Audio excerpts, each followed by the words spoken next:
Clorand over there? They look like they might have run into some kind of trouble.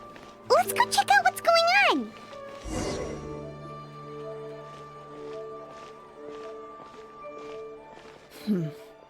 Still no dice? Not at all. And I've asked pretty much everyone in the court of Fontaine already. Lynette's ears drooped as soon as she heard that we'd have to be out and about for days on end. And Fremine, he hid himself under his helmet as soon as he realized there'd be people around that he didn't know. What about Chiori and Charlotte? I feel like both of them would be more than up to it. I've asked them already, but they're both pretty busy right now. I just gave the members of the Spina a few days off, too, so I don't want to bother them either. This is getting pretty difficult. Navia, Clorand, what's up? Oh my. Well, if it isn't my dear partners. How are you all doing? Huh. Navia? Huh? Oh, you mean... Yep, this is our chance.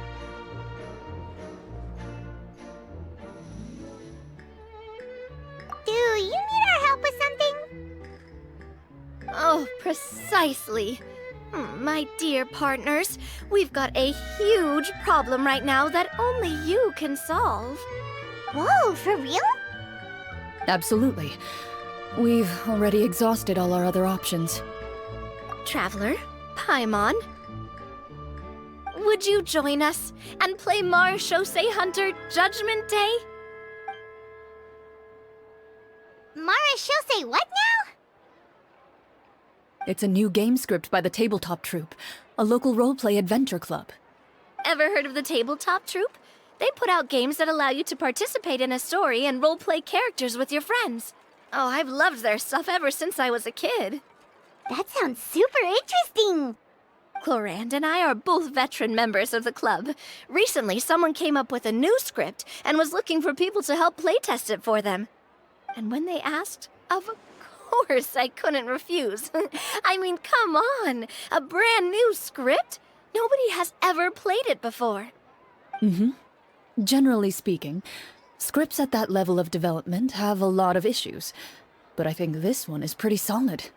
The author obviously put a lot of work into the story, and the world building is also quite credible. Whoa, whoa, whoa! I know I was the one that handed you the script, but some of us haven't read it yet. No spoilers, please. Anyway, the script calls for a team of 4. Ah, yes. We're missing one final player right now. So, you're saying you'll help us out? I knew I could count on you, partner. Paimon and the Traveler are kind of a package deal. Is that okay? That's not a problem. I'll adjust the pace based on the actual number of players, and ensure that everyone has a good time. Well, Traveler, what do you think? Wanna play? Paimon will follow your lead. Well, that solves our problem. You have our thanks. Woohoo! I'll go grab the script manager from the club right away. The script manager? Didn't you just say that you gave Clorand the script? The club introduced a completely new kind of gameplay for the script. In this iteration, the Game Master's version of the script is incomplete. The script manager provides the next part of the script only after players have completed the current list of objectives. On top of that, in order to increase player immersion, the club has created some of the story's sets and scenes in real life. We'll only know where we should go once the script manager reveals the starting location. Wow, you're right. Whoever wrote this script really did put in a lot of work. And it's got a real healthy amount of suspense, right? I mean, even the GM doesn't know how the story will end. I look forward to experiencing it with you all. Why don't you go meet up with the others first? They should all be waiting at Chioria Boutique. I'll come over with the script manager as soon as I find them. Sounds good. Remember to always watch where you're going, and don't rush. You say that like I'm 6 years old or something. Let me think. What kind of character should I play this time? I just hope you'll pick up some useful skills this time. Oh, and stop trying to persuade every animal you come across.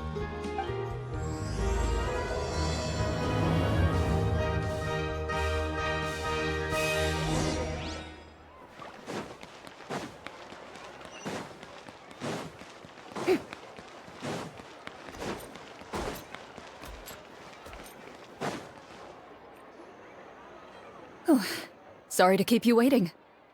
Ah, you're back! Huh?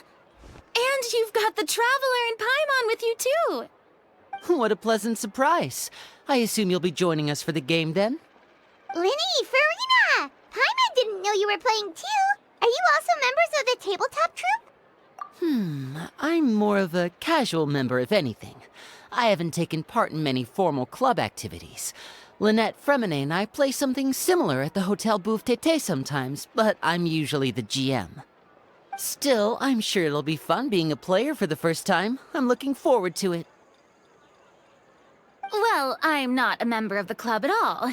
Clarianne simply woke me up first thing this morning, said there was a good script worth experiencing, and asked if I wanted in.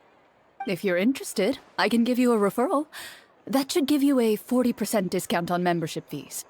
I think I'll wait to see how this experience plays out first, especially when it comes to the quality of the script. If it's sufficiently fun, then I'll join. Do you participate in a lot of tabletop troupe activities, Clarianne? You could say that. She's actually one of the few senior game masters of the troupe.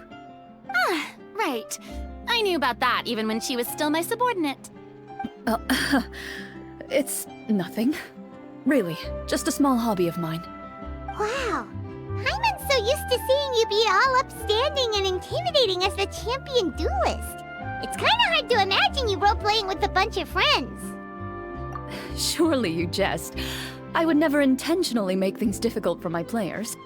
I maintain a clear boundary between my professional and personal lives.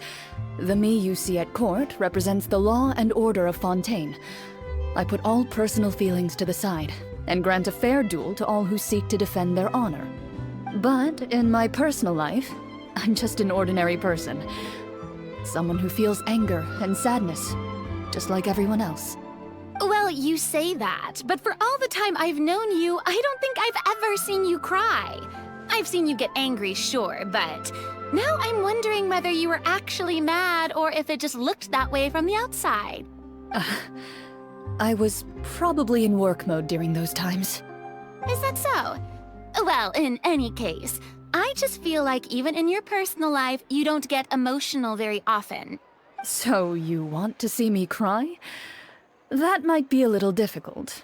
A show of anger, though, that might be something I could accomplish. No, that's not what I meant.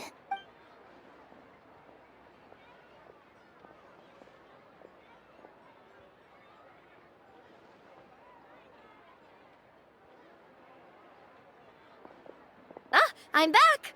Here, allow me to introduce you to the script manager, Mr. Florian. Pleasure to meet you all. Hello?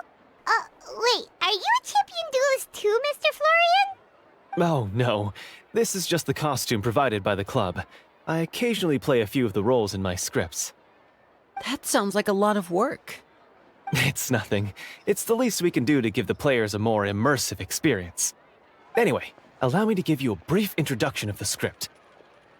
This script was adapted from the real history of the Marechaussee Hunters. You all will play the role of hunters from a bygone era and resolve a series of events unfolding in the capital. Paimon's not super familiar with the history of the Marechaussee Hunters. Is that a problem? Oh, no problem at all. I can give you a brief rundown. So, basically, Marechaussee Hunters were people who dedicated themselves to hunting monsters and protecting the city by using a special swordsmanship technique passed down over generations. Their story can be traced back to the ancient Rapperia dynasty, as well as the first hunter, Cassiodor.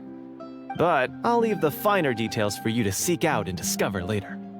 And I'll provide additional commentary as the story progresses. In that case, brave hunters, are you ready to set out on an unknown adventure? Whoa, just one sentence and it's like we're in the story already! Aha, I see many a determined gaze before me. Very well, head over to this location and begin your heroic journey. So, as we follow the story, it leads us to specific scenes?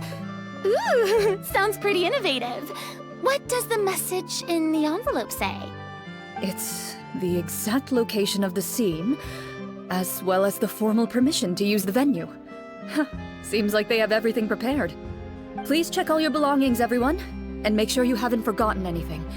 Once you're ready, please follow me to the designated location. Sounds good. Hunter Squad, move out!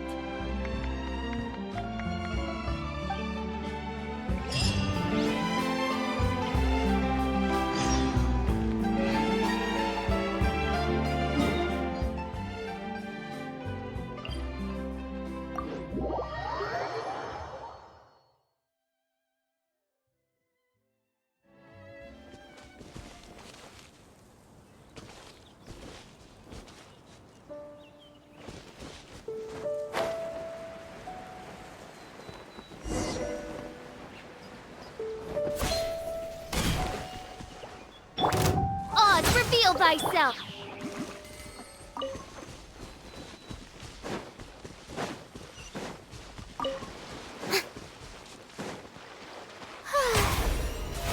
How brilliant!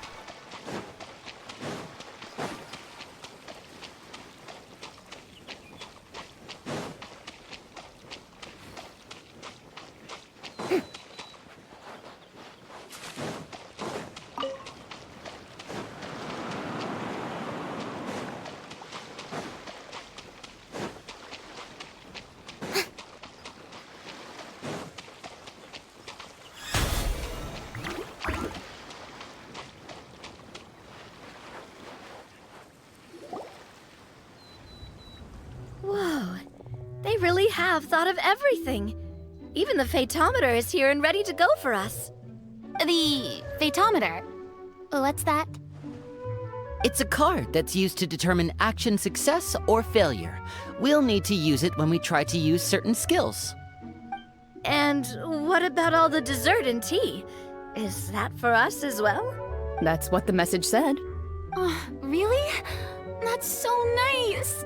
It feels just like a tea party with friends. Those snacks have Paimon's name written all over them! I think you might be more of a snack hunter than a Marashose hunter, Paimon.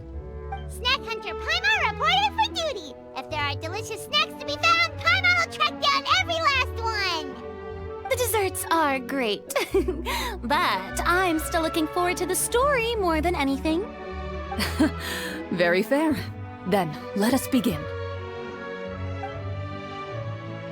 First, please pick up the blank character cards in front of you, and write down your name and profession.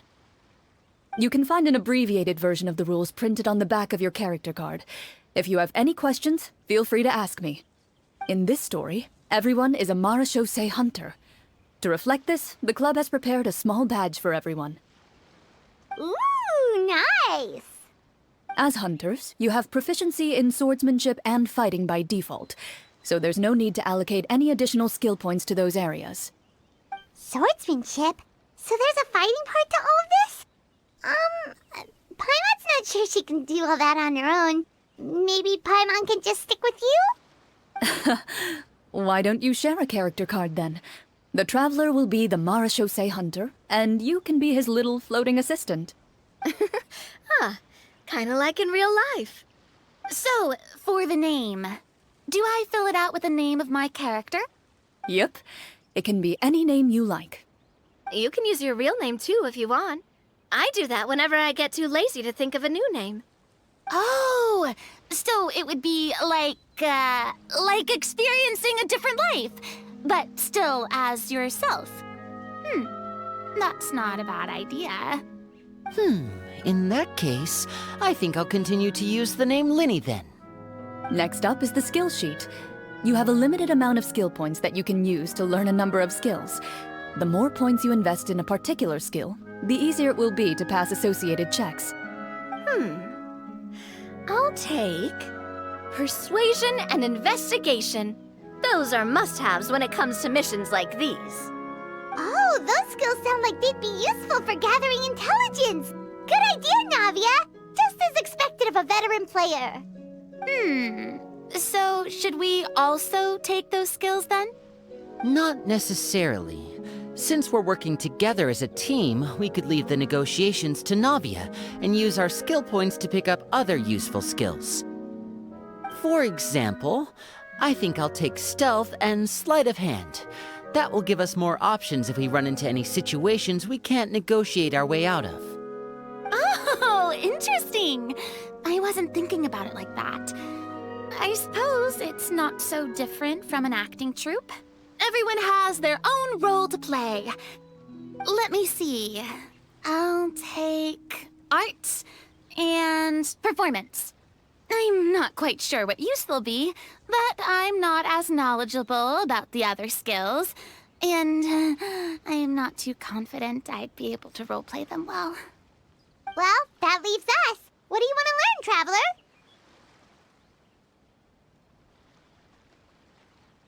Oh, something that'll help you get a read on other people's thoughts. Sounds useful. Ha! Gotta say, this suits you really well. Nothing boosts morale like good food. So what do you think? Are you sure you want to learn these two skills? Sure, what do you want to learn? Oh, something that'll help you get a read on ha! So what do you think? Are you sure you want to learn? Let's see. Oh, looks like you each have enough points to choose one final skill. You've all picked such classic skills. It's fine to go a little bit out of the box, you know. Why do I get the feeling she's getting ready to cause trouble? For example, this one here. Summon. Doesn't it sound super mysterious and cool? Oh, I saw that one just now as well. The description says, this skill can be used under certain circumstances to summon characters or creatures that fit the script's world-building rules. The script's world-building rules, huh? But how are we supposed to know what a Marashose hunter can summon? Oh, that's not for us to worry about, my friend. Just learn the skills that interest you, and the GM will take care of the rest. All right, you've convinced Paimon. Let's learn Summon, then. Paimon can't wait to see what kind of thing shows up.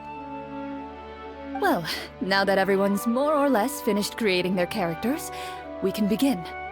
Since two of our players are doing this for the first time, though, let me ask. Would you like to play on easy mode or authentic mode? What's the difference between the two? Well, in role-playing games, the story sometimes changes based on the decisions of the players and the results of the Fatometer. For example, if you fail a check, that means you cannot use the target skill in that scenario. A critical failure may even result in further negative consequences. If you choose to play in authentic mode, every time you elect to use a skill, you'll need to use the Fatometer to see whether you succeed or fail, and face any consequences that may follow. If you choose easy mode instead, every check will be successful by default, and you won't have to worry about luck playing a factor.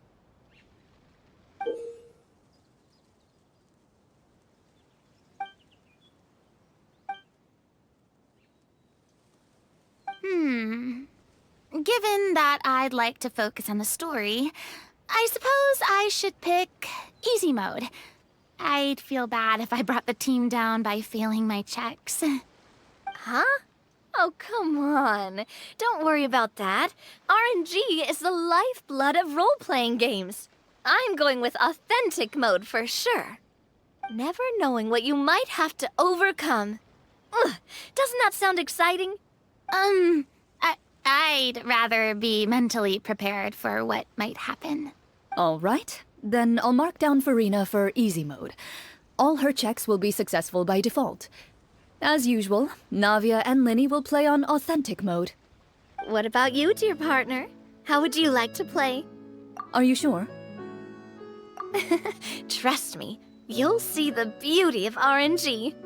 Honestly, I don't think Clorand would make things too difficult for us no matter what the Fatometer says. Isn't that right, Clorand? No promises. That wasn't super reassuring. Well, anyway, enough talk. Let's get started. I want to experience at least a good chunk of the story today. Speaking of the story, why is the beginning scene on a beach? Well, that's because a long time ago, back when human civilization was still in its infancy, Powerful demons and evil sorcerers ruled over the land. They created a host of monsters and sent them to slaughter all humans in existence. Soon, a group of human rebels banded together. With their swords raised, they swore to brave the darkness, and in doing so, subdue each and every monster that sought their destruction. They became known as the Marachose Hunters.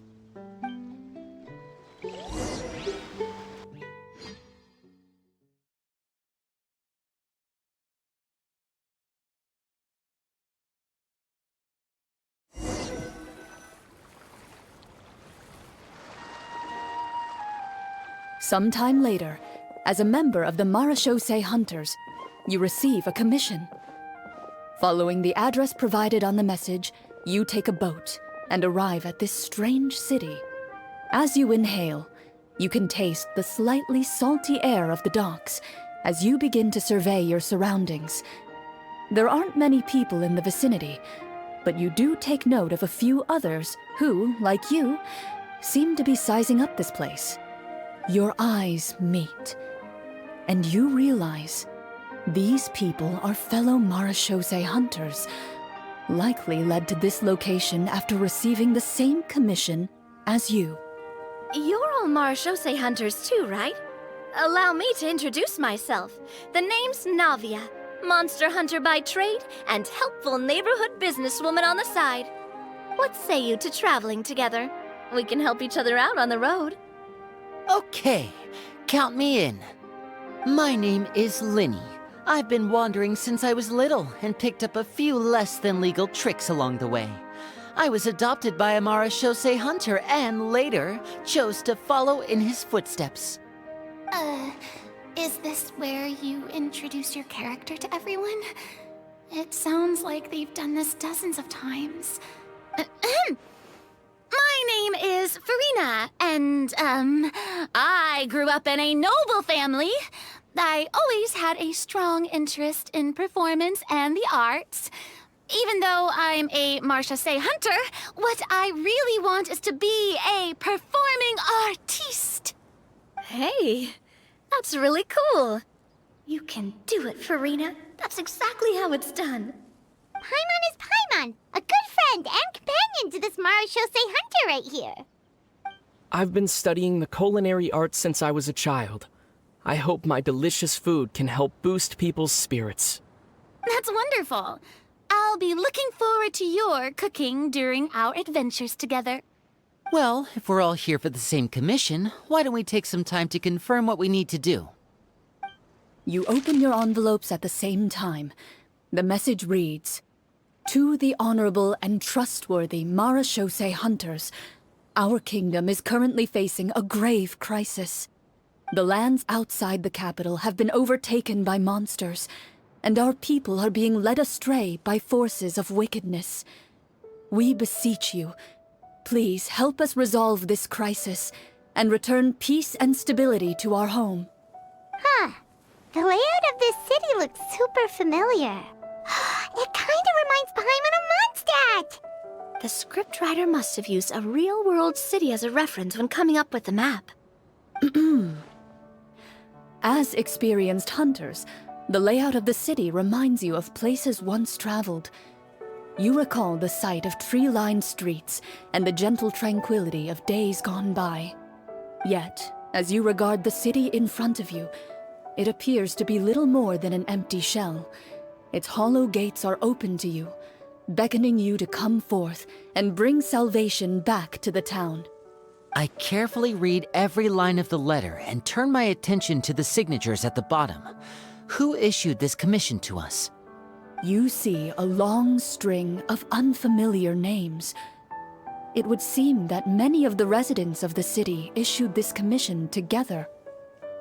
They sensed that things were not right within the kingdom and sent a distress signal to the outside world. In that case, why don't we take a walk around the city and see if we can learn anything from the local residents? Oh, good idea. We might be able to get some leads on the monsters and bad guys we're after. You look up and see a tavern nearby. It appears to be open for the day.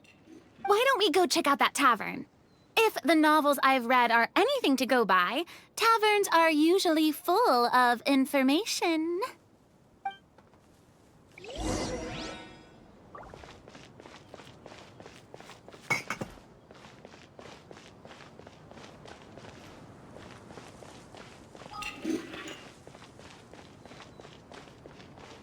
As you approach the tavern, you find a plainly dressed woman standing nearby. She appears to be rather troubled about something.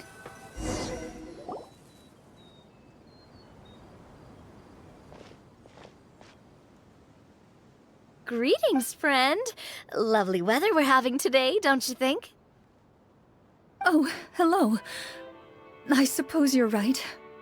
The weather today is quite lovely. If only those monsters out there would stop causing trouble. It seems like every character included in the script has a certain amount of useful information to offer. If we keep asking questions, we might be able to get some good leads. Oh, come now, don't be sad. Life is all about optimism. Oh, that reminds me. What did you have for breakfast this morning? Huh?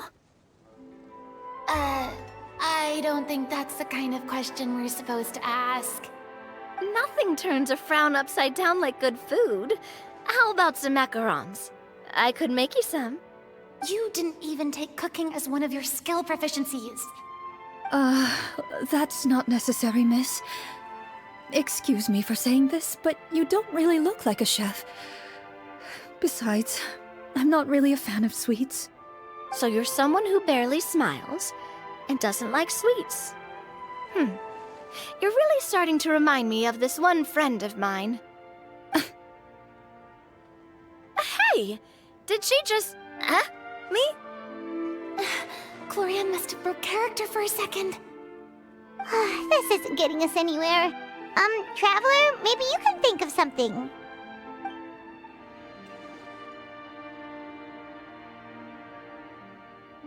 The results of insight checks aren't disclosed to the players, so I'll be the one consulting the phaetometer.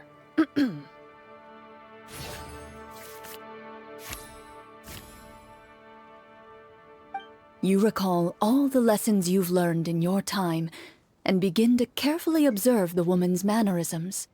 You notice that when she's quiet, she has an empty look in her eyes, as if her thoughts have drifted to a place far, far away. And when she speaks, she often subconsciously reaches out to touch the ring on her left hand. So you noticed. That's a little embarrassing. A horde of monsters suddenly appeared near the capital recently, so all the guards were dispatched to fight them. Do you remember when those monsters appeared? I'm not completely sure. All I know is that my husband was dispatched to fight them 3 days ago. Do you know where he was sent? It all happened so fast. When we said our goodbyes, he couldn't even tell me where they were sending him. You have our thanks, friend. We'll find and defeat those monsters as soon as possible. We sincerely hope your husband will be able to return to your side soon. Oh, thank you. Don't worry. We'll find him. Just try to remain optimistic and wait for good news. We don't always get to choose what happens to us. But we do get to choose the little things, like what we eat and how we respond to the things life throws our way. I hope that one day, you too will recognize the power of something as small and inconsequential as a delicious dessert. I'll do my best. You bid farewell to the woman, and continue your journey further into the city.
As you venture further into the city, the streets appear largely empty.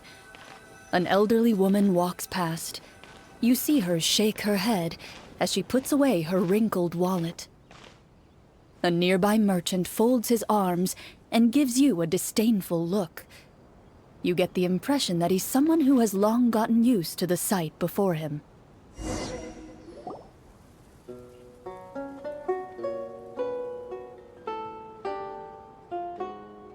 Although he doesn't seem very friendly, merchants are usually a good source of information, right? Pardon me, sir. I'd like to ask a question if I may. That depends. How much are you willing to pay? How about this much? What do you take me for? Some lowly beggar? You can't even buy half an onion with that amount. Surely an onion can't be that expensive, right? What do you know? War's nearly upon us. Everything costs several times what it did before. If you're not gonna buy anything, then scram. Whoa, what a nasty guy. Maybe we shouldn't even bother talking to him. But he still might have information we need. Traveler, can you think of something? Sir, we came to this city to solve the very problem you seem to be referring to. The war you mentioned, would it happen to be against the monsters outside the city? If you happen to be well informed and know a thing or two about what's going on, we'd appreciate it if you could share that information with us. After all, the sooner this problem gets resolved, the easier it will be for you to do your business.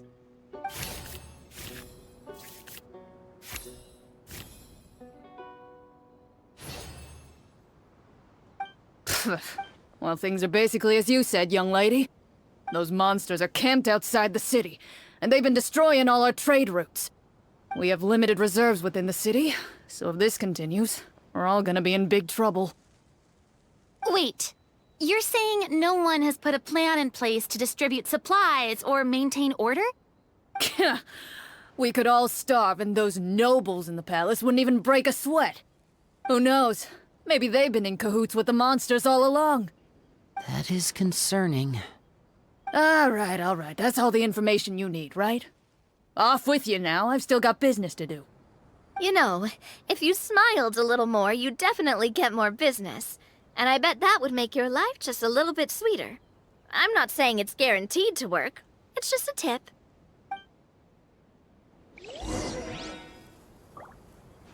Should we try to go somewhere with more people?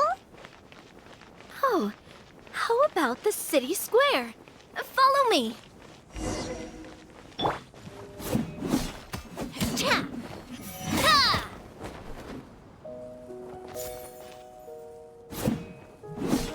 Ha! Ah! Ha! Na!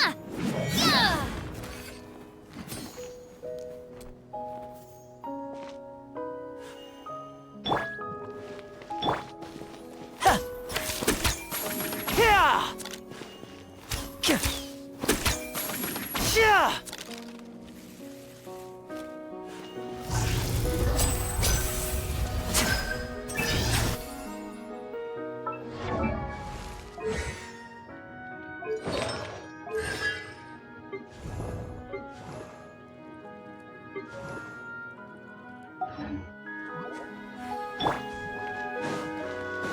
Before you lies the city's central square. You see a man with a slightly anxious look on his face, pacing back and forth, his head hanging low. He doesn't seem to notice your approach. Still immersed in his own thoughts, he shakes his head and lets out a long sigh. This guy seems promising enough. Maybe I can get some information out of him. Hello, sir. Is there anything I can do to help you? Wait, you're... I'm... Oh, dear goodness! You're a Marashose hunter! You recognize us? Ah, are you one of the people who wrote the commission letter? Yes, yes! Oh, I didn't expect you to actually come! Oh, what great news! The city is saved! What happened here? Alas, we once lived comfortable, carefree lives. This city used to be free of monsters. The first Marashose hunter, Casiodor, the Golden Hunter, he was the one who drove them back. However, monsters have once again surrounded the city. Perhaps the seal that kept them at bay has lost its power. Or perhaps an evil sorcerer has been meddling in our affairs. All I know for sure is that their return has stripped the city of any chance at peace. Are there not enough soldiers to drive them out? It's not a question of numbers. The guards simply have no idea how to deal with them. Most people my age have never even seen one of the monsters, much less been trained to fight against them. What's worse, many of us don't even know the history of the Marashose hunters anymore. When I was a child, though, my grandfather would tell me stories about how the Marashose hunters drove back the monsters. So, on the off chance that something might come of it, I decided to reach out to you. To be perfectly honest, I was starting to think all those stories were just tall tales. But now that I've seen you in person, I finally know that it was true! Well, you can rest easy, friend. The righteous and formidable Marashose hunters are on the case. The man is touched by your determination and resolve. His eyes begin to well with tears of relief. Still, if we are going to hunt the monsters, we need to know where to find them. Can you give us any leads? All I know is that the area outside the city is dangerous. I'm afraid I can't point you toward a specific location. Oh, although, if you leave the capital through the main gate and follow the road, you should run into a group of guards. They might know more about where to find the monsters. I see. We'll go look for them then. All right, be careful.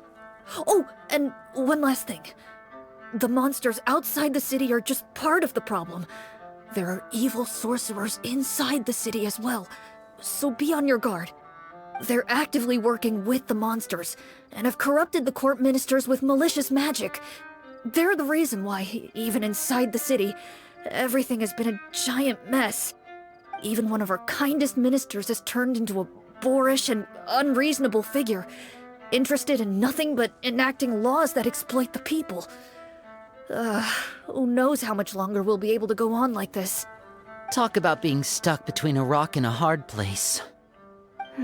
I feel bad for him. Maybe we should try to cheer him up? Huh? Like, now? Is this really the right time? I appreciate your kindness, but for now, it's more important to focus on the crisis at hand. Brave hunters, I leave the future of this kingdom to you.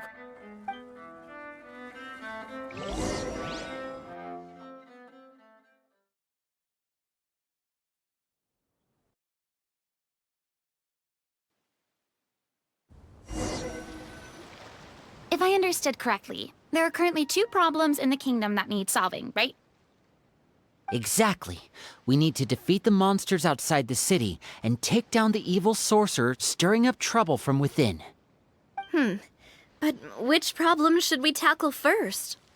Well, this seems like a good moment for a break. Take some time and discuss what you want to do. Let me know when you've made your decision. I really didn't expect the people in the city to keep us at arm's length like that. I totally thought the hunters would be treated like heroes. Well, Clarin said the script took cues from the real history of Fontaine, right? Maybe the real-life Marushosei hunters were also treated like that. I wouldn't say it's a perfect representation of history, but there are definitely some similarities. Would you like to hear more about it? Sure. As long as it doesn't spoil anything in the script. You brought up bits and pieces of the hunter's history before, but it was all in passing. Paimon wants to know too! The hunters were super powerful, right?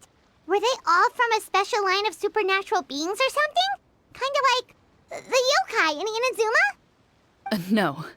All Marushosei hunters were ordinary mortal fighters. The only thing that set them apart were the special sword techniques passed down over the centuries. Huh? So you mean anyone could become a Marushosei hunter?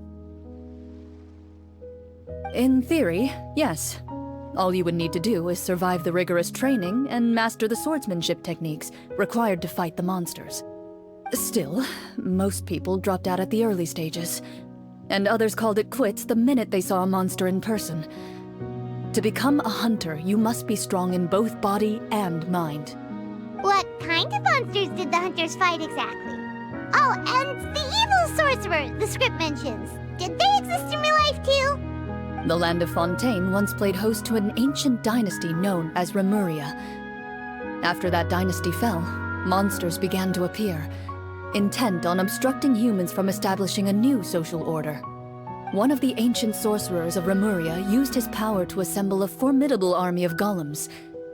He sought to use that force to establish himself as king. Now wait a second. Don't tell me that guy was the inspiration for the evil sorcerer in the script. We still haven't found any in-game information on him yet. So, why don't you talk about someone else for now? Well, I wasn't planning on going into anything you might be able to find out in the game. But if you want me to talk about something else, then... How about Casiodor, the Golden Hunter? Or Egeria, the ex-Hydro Archon? Wait, but those people are all from a super long time ago. Where did you learn all this, Clarin? From my master. Huh. By master, you mean Miss Petronia? Is someone you know? Absolutely. Miss Petronia and my father were good friends. Back in the day, she would often bring Clorand over to play, but then... Let's not get off topic. Anyway, back to what I was saying. Responding to Egeria's call, a number of warriors followed Casiodor into battle against the monsters. This group of warriors, under Casiodor's leadership, became known as the Marushosei Hunters. Yet, as Fontaine entered an era of peace, their work gradually became obsolete. The Marushosei Phantom, originally an association made up of hunters, eventually came to be predominantly comprised of Melusines. Ah, I see. That explains why most of the people in the script have forgotten the hunters or think of them as nothing more than a legend. Is that really a bad thing, though? It can get tough always being the one shouldering everyone's expectations. Depends on who you ask, I suppose. If the name of the organization no longer commands respect, investigative work is bound to suffer. Speaking of investigations, which problem should we tackle first? Monsters or evil sorcerer? I vote monsters. That's the main duty of the hunters, right? We can come back to the sorcerer later. Well said, Miss Farina. Plus, if the sorcerers really are the masterminds behind this whole thing, defeating the monsters could give us some clues on their intentions as well. What about you, partner? What do you think? I mean, you're not wrong. But those characters are usually the ones pulling the strings behind the scenes. More often than not, they're very formidable opponents. Going after them now might be jumping the gun a little bit. We don't want a total party kill on the first day, right? With Clorand as the GM, I wouldn't rule out the possibility. Then it's settled. Let's go hunt some monsters. All right. After some discussion, you decide to turn around and head out of the city.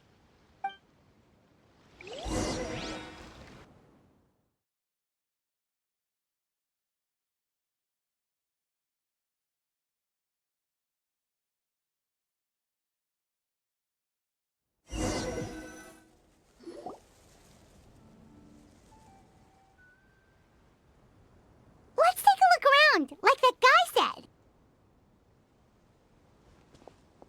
You there! Outsiders, halt! Who's there? An armored man approaches you. He has a tall, muscular build and a determined expression in his eyes. Just one look, and you can tell he's fought in his fair share of battles. Although he's trying his best to conceal his current state, his uneven gait and the sweat dripping down his forehead make it obvious that he's been wounded and is in serious pain. I'm the captain of the guard. I saw you sneaking around the city earlier, so I'll only ask this once. State your purpose, or it's off to the dungeons for the lot of you. Wow, it's been a while since someone's been this suspicious of us. I said talk, not whisper between yourselves. Have you ever heard of the Marchese Hunters? Marachose hunters? Ha! That fairy tale, you mean? What, you expect me to believe you're one of them?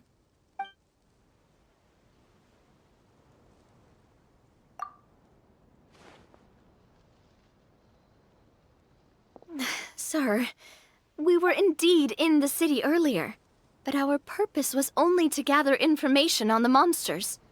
We're here to help the city and all the people within it. Your guards are still fighting the monsters as we speak. They could be seriously wounded and in grave need of support. You need all the help you can get.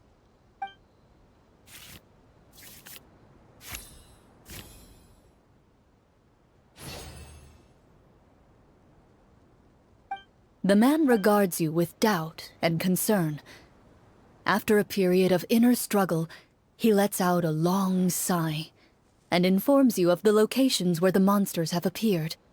Those monsters aren't easy to deal with, but if you insist on going, I won't stop you either. I just hope all the guards will be able to come back to their families alive. I wish you the best of luck.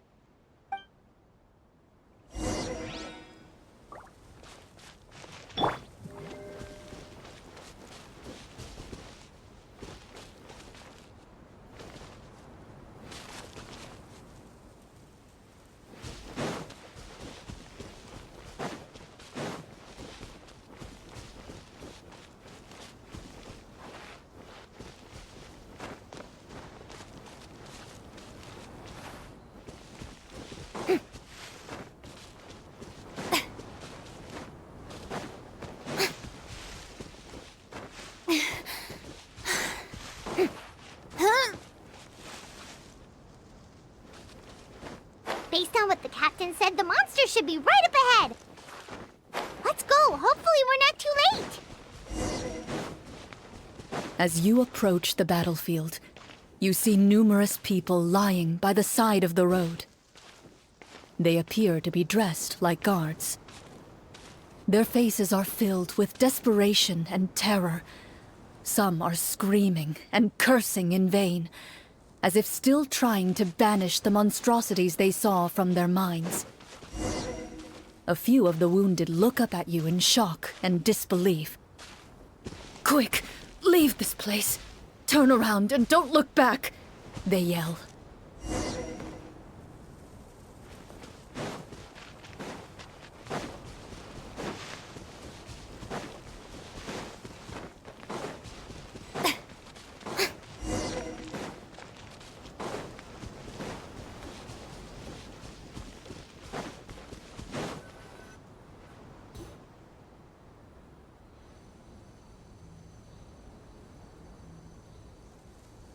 This is the place he mentioned, right?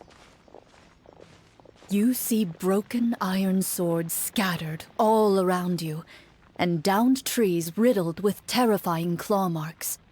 All the signs point to one thing. A truly devastating battle just took place here. Be on your guard, everyone. The monsters might still be around. Before you can finish your sentence, you hear rustling sounds from the surrounding bushes. The monsters have emerged. They close in on you without fear. You get the impression that, in their bloodthirsty eyes, you're just another meal for them to devour. A little help here! This thing wants to eat Paimon! Your battle round begins now.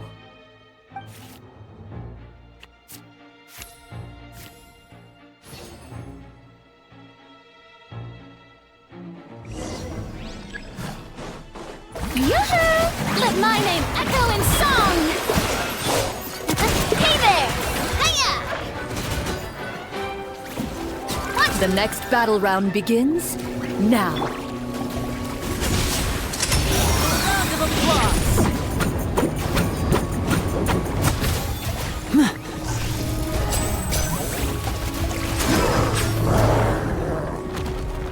The monsters let out a terrifying roar of anger and resentment before dissipating into thin air. Ugh, thank goodness it's over. We're lucky the Marashose Hunter class came with all those preset skill points. Otherwise, we would have been in some real trouble. I never knew the phytometer even determines the amount of damage you inflict. If you get unlucky, isn't it just game over right then and there? That's part of the fun. The uncertainty of fate is what gives these games their appeal.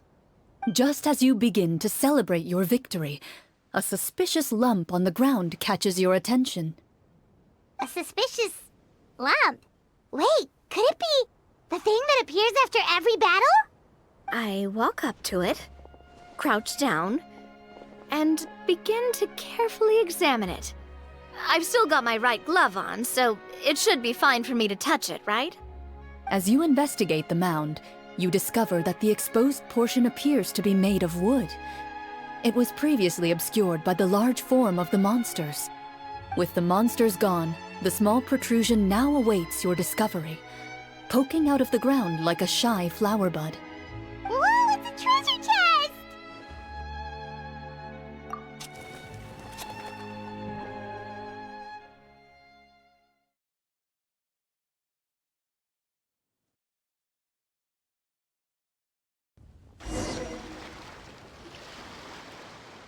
With everyone's help, you successfully excavate the wooden chest from the ground.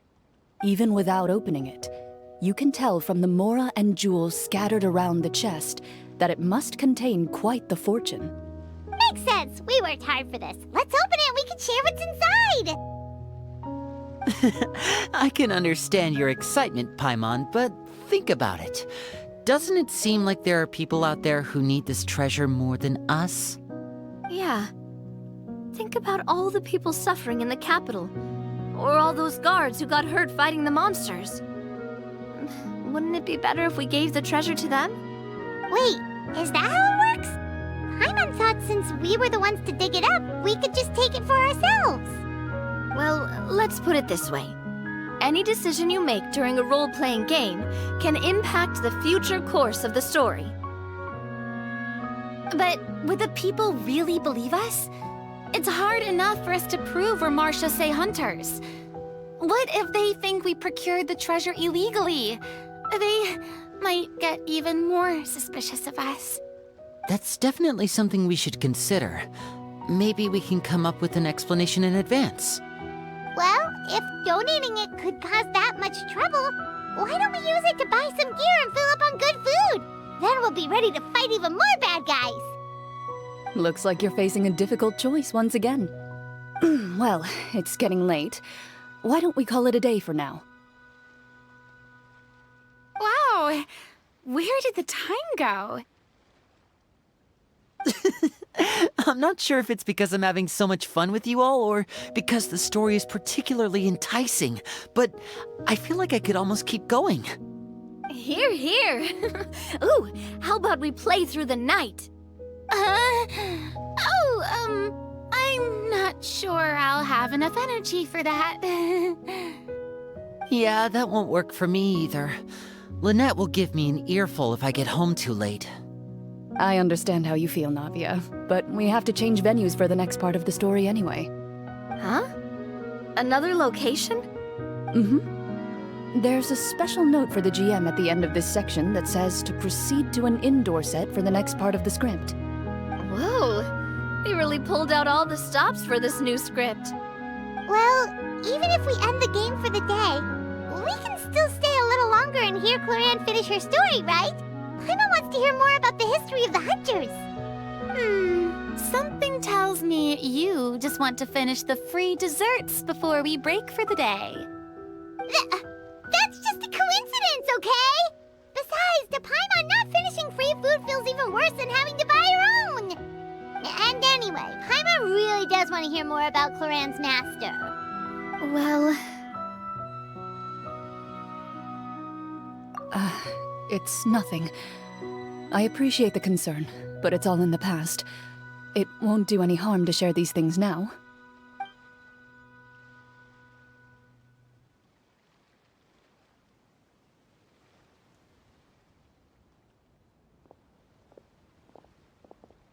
My earliest memories are of living with Master.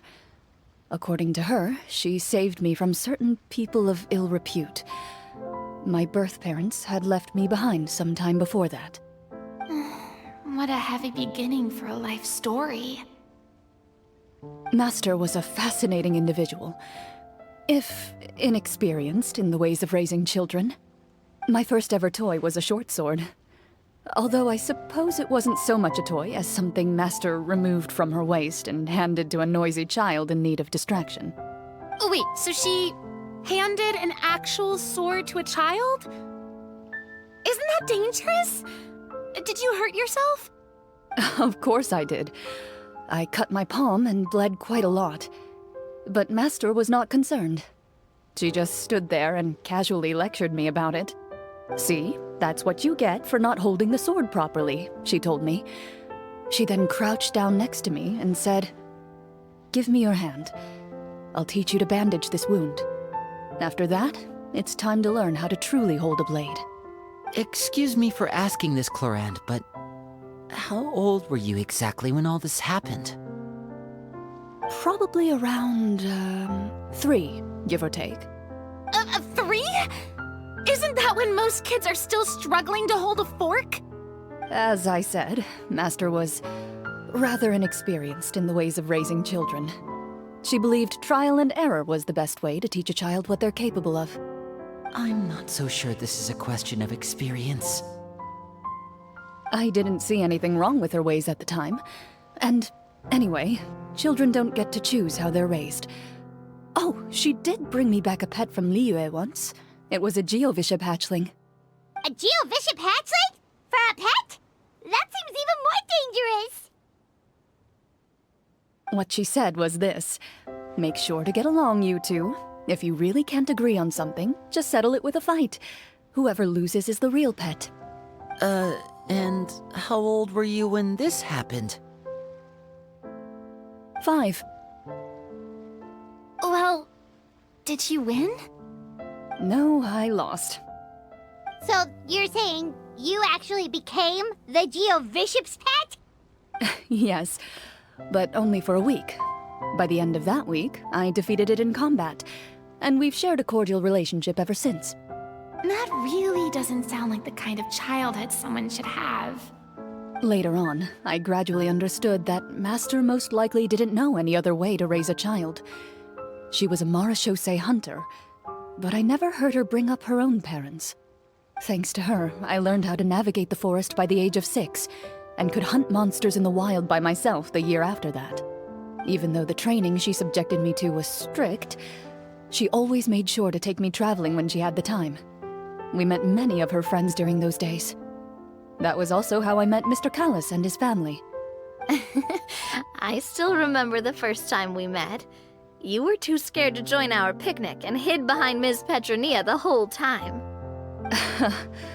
I still hadn't really met many children my age at that time, so I didn't know how to interact with others. After that, though, you started coming over a lot. You loved challenging people to shooting competitions, remember? I don't think many members of the Spina ever beat you in one of those.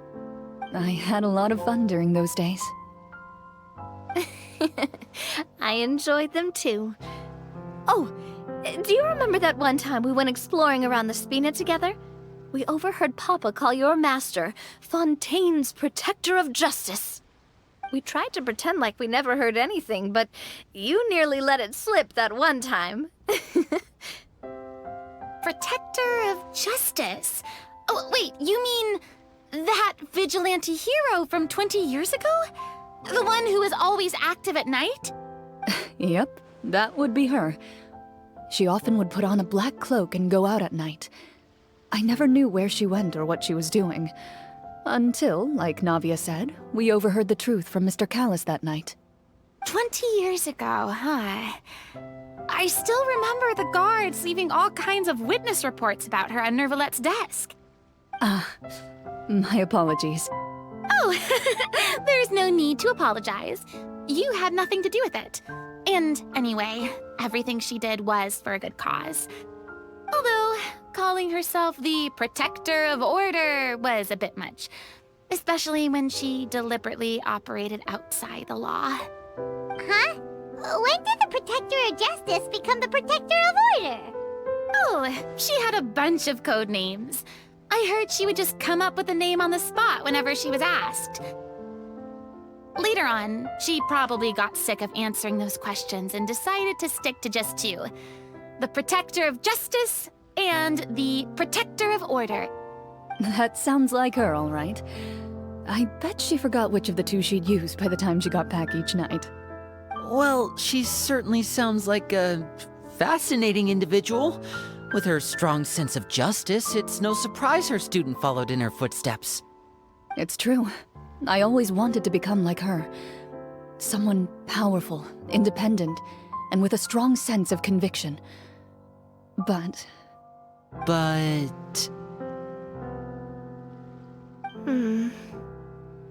She suddenly disappeared the night I turned 10 years old. Disappeared? What happened? I have no idea. She didn't even leave a note. I was never able to find out where she went. That night, I was celebrating my birthday at Navia's house. But Master never came to pick me up. When I returned home on my own, it was to an empty house. When she still didn't appear after a few days, I went to Mr. Callis's house to ask about her whereabouts. But he only shook his head. Papa probably didn't know either. I know he sent a few people to investigate the matter in secret, but they never found any credible leads. Don't worry, I understand. To be perfectly honest, given Master's personality and way of doing things, it all made a lot of sense. If I had to guess, I'd say she probably used it as an opportunity to force me to become independent. Just like how, when a litter of kittens reaches a certain age, the mother willingly leaves them behind. Were you upset, Clorinde?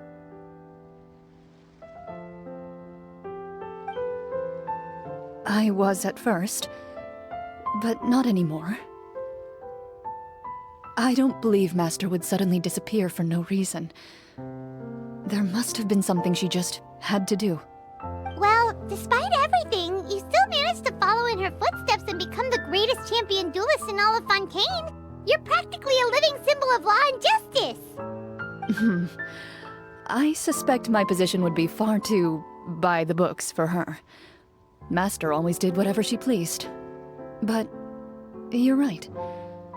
I suppose I do take after her in some ways. Who knew Clorinde had such an interesting past?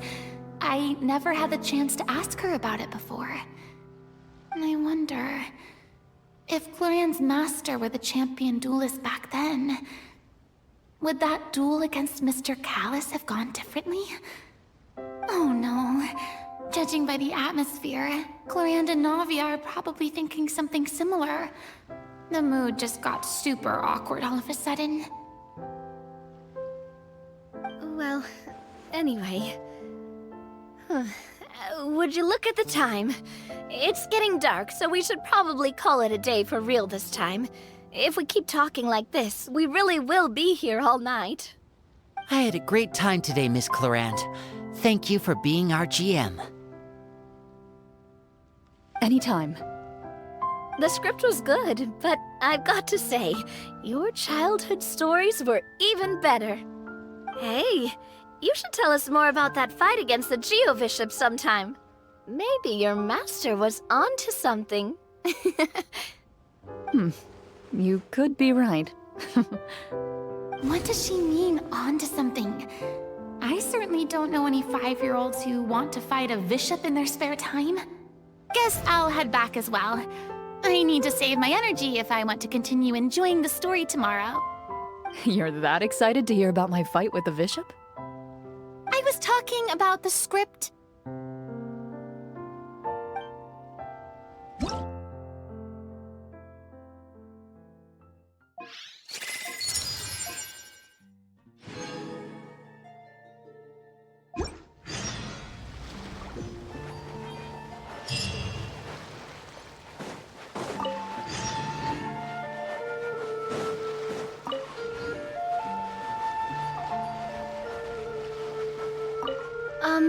Just between the two of us, could you tell me what it was like to be the Geo-Bishop's pet? It was nothing special, really. Geo-Bishops don't understand the concept of a pet. So basically, it just headbutted me whenever I entered its territory. And that hurt? Yeah, it hurt. What, something you want to experience for yourself? Oh, I'm good. Thanks.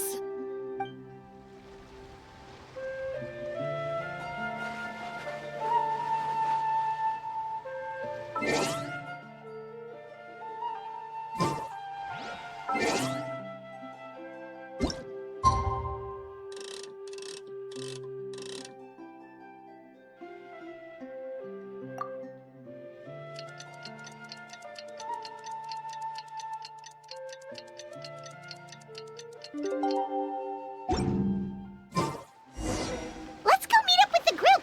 Paimon's really looking forward to today's story.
looks like everyone's here. Now, before we begin, why don't we finish where we left off yesterday? There was an important decision to be made, yes? I'll pour everyone a cup of tea. Is that really the most important part, though, Clorand? Paimon's more concerned about our current surroundings. Heavy walls, cold railings, dim lights. This is obviously supposed to be a prison. I admire the work put into the set. Still, it's obvious the scriptwriter has never paid a visit to the fortress of Rapperia. So the set is going to be a part of the script? Unfortunately, that is something I can neither confirm nor deny.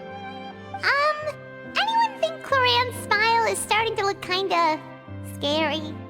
Well, whatever happens, we'll just have to push on. But first, we should really figure out what to do with this treasure. If we're worried about arousing suspicion because of our identity, why don't we give ourselves a different name, just like Clorand's master did? Yeah, it might be better to keep a low profile. As long as we're helping people, it doesn't matter who we are or what we're called. Staring at me won't get you anywhere. Or did you want some more tea? Oh, Paimon's good. Thanks. Why aren't you saying anything, Navia? Wait, what's that next to you? Oh, this is the short sword Clorand mentioned last night. I found it. Huh. I'm surprised you managed to track it down after all this time. Well, I made sure to take good care of it, considering the circumstances in which you gave it to me. Of course I had to keep it safe. Anyway, where were we? Oh, right. I was just thinking about all the potential ways for us to break out of prison. We could dig a tunnel, or try to bribe the guards. Wait, we haven't been thrown into prison yet, have we? Well, it's only a matter of time. It pays to be prepared. Just like how you should always have an umbrella on hand, even when it's sunny. Alright, Paimon's made up her mind. Let's just give the treasure away. Paimon may have wanted to keep it, but if it's going to land us in prison somehow, Paimon will be too upset to enjoy her snacks. So, you've reached an agreement? All right then, we can continue with the story. Oh, and we'll collect all the scattered pieces of treasure on the ground as well. All right. You collect the treasure and make your way back to the capital with your bag of loot in hand.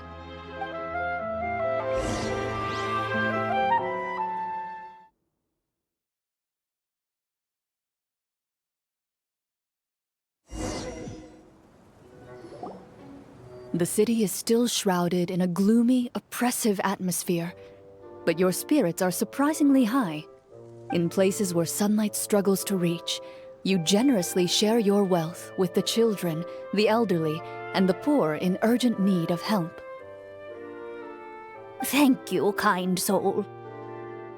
The elderly woman's look of gratitude follows you as you walk away, her eyes never leaving your back until you move entirely out of sight. However, there's still quite a bit of Mora remaining. It appears you haven't made much progress. She's probably trying to tell us to speed this up. We need to hurry up so we can address the sorcerer problem. Should we go find that man again at the square? He seemed like a pretty responsible guy. I'm sure he knows the people here far better than us. Oh, good idea! Just as you start to make way to the square, intent on finding the man again, there's a voice.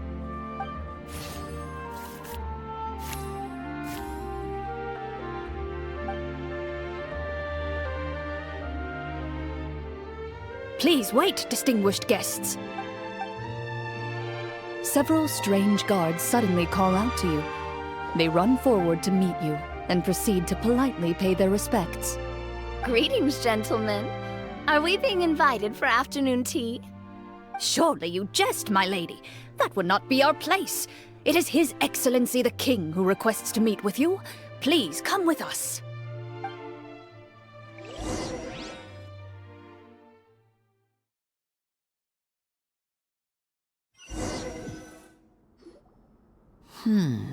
Do you think this could be a trap? Well, we have to investigate the court at some point, right? Meeting the king himself would be a fantastic opportunity to do that. I say we go for it. If something happens, we'll just turn the whole place upside down. That sounds a little intense. After a quick discussion, you nod to the guards and agree to follow. They lead you all the way to the audience hall of the palace. Gilded tables line both sides of the hall. The space itself is adorned with all manner of expensive antiques, glass shelves, and silver candlesticks. The items appear quite ordinary in size and dimension, yet their presence somehow makes the emptiness of the hall feel even more surreal and ominous. Wow, it's so luxurious! The elderly king, clad in a magnificent robe, sits upon the deep crimson throne before you.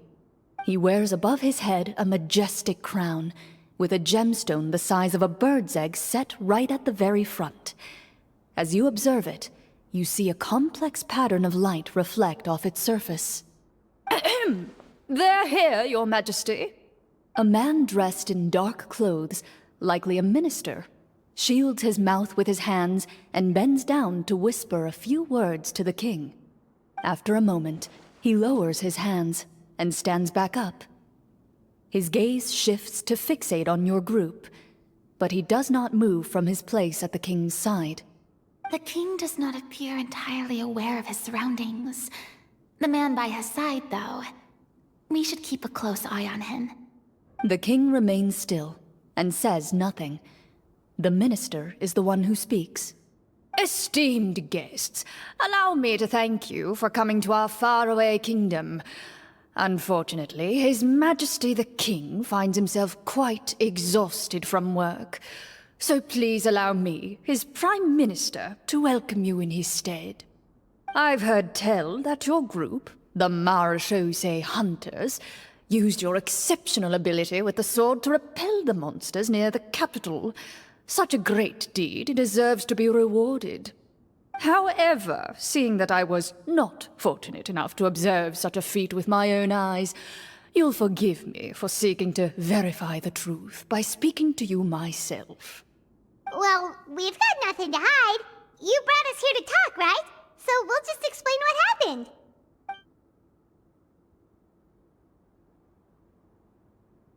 The golem's blades were so powerful, they could cut down trees in a single swipe! It took a lot of effort to defeat them, even for trained swordsmen like us. Well, that was enough details, right?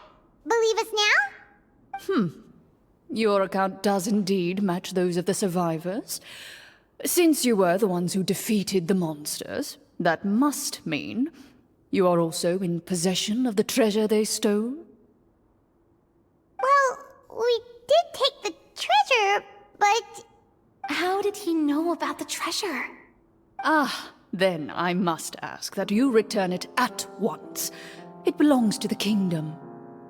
Wait, but didn't you just say that our great deed deserved a reward? Shouldn't the treasure be considered a part of that? Yes, that was indeed what I said. But you seem to have forgotten a very important distinction. Only that which is freely given by the king can be considered a reward.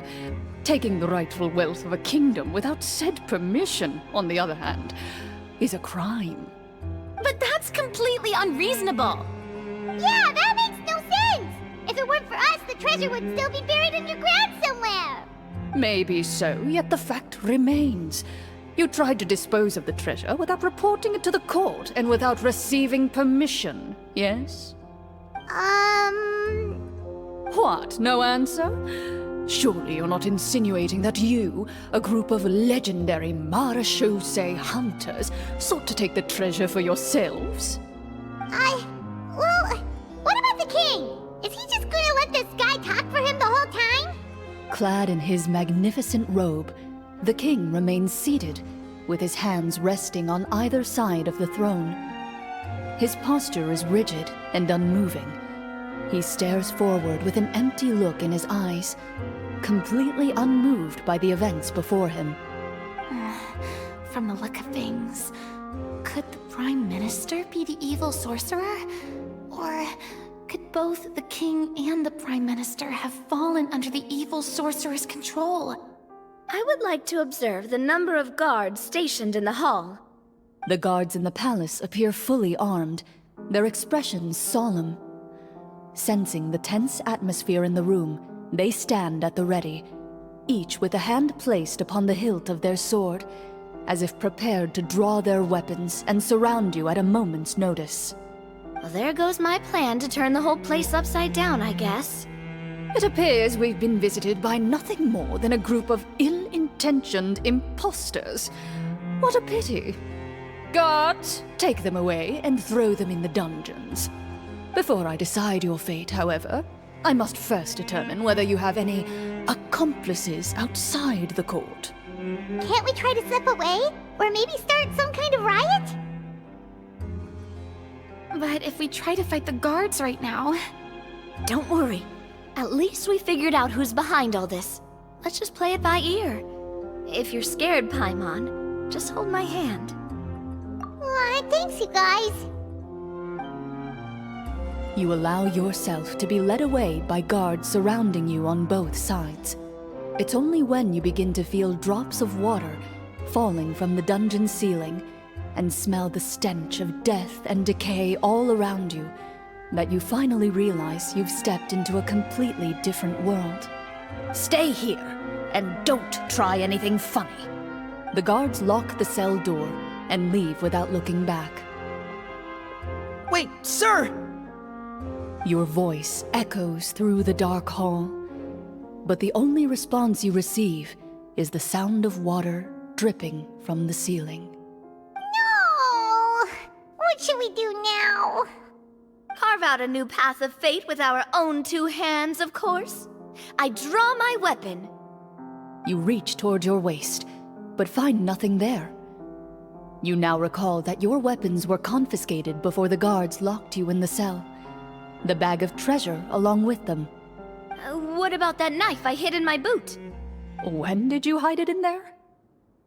When I was thinking about digging a tunnel. Rejected. You failed to inform the GM of this course of action. Moreover, the guards would have conducted a thorough search before throwing you in prison. And the keys to the cell aren't anywhere to be seen? Correct. You don't even feel a lock hole on the cell door. Oh, well, there goes all our plans. Indeed. Huh? Why are you the one saying indeed? Because that statement holds true for me as well. This is where the script ends. What? But that's a terrible ending! Generally speaking, this should be the point where the scriptwriter gives the players some kind of hint, or gives the GM some kind of code for how to move forward. I mean, maybe they just really wanted us to be immersed in the feeling of being in prison? Like, they'll only show us the way out once we've grown truly and utterly desperate? That is a possibility. If only there were desserts and tea in real prison. Oh, wait, guess that's kind of how the Fortress of Meripede works if you're lucky. Oh, before I forget, Navia, the short sword you had with you earlier. I took a closer look, and the craftsmanship doesn't appear to resemble anything from this era. If I remember correctly, that style was last in vogue several hundred years ago. Wait, Cloran said that sword used to belong to her master, right? Does that mean her master has been alive that long? I doubt it. The way she went about things often made her seem childish more than anything. I'd say the sword was most likely an heirloom passed down over time. Hang on. A precious heirloom passed down to you by your master. And you gave it to me just like that? You weren't worried I might lose it? Master left many things to me when she disappeared. There was the sword, an old key, and a good amount of junk she probably just didn't want to take with her. I gave you the sword back then, because I didn't want our friendship to end. Wait, when did this happen exactly? After the duel. Between Mr. Callis and myself. Before that, Clorinde would have meals with us and even stay over at the Spina some days. She was on great terms with Papa as well. After the duel, though, there was a period of time where we simply didn't know how to face each other. She entrusted this sword to me, and never came back. We were both sad, and conflicted, and totally overthinking everything as a result. Whenever I looked at this sword, I couldn't help but wonder if Miss Petronia had never introduced us to each other at that picnic. Maybe part of the sadness I was feeling could have been avoided. Back then, it felt like I hadn't just lost a father, but a close friend as well. No one can change the past. The most important thing is that you two found your way back to each other and can enjoy things like this together. Yep, you're right. I'm sorry, you two. I didn't mean to bring up any sad memories. Think nothing of it. No one here is at fault.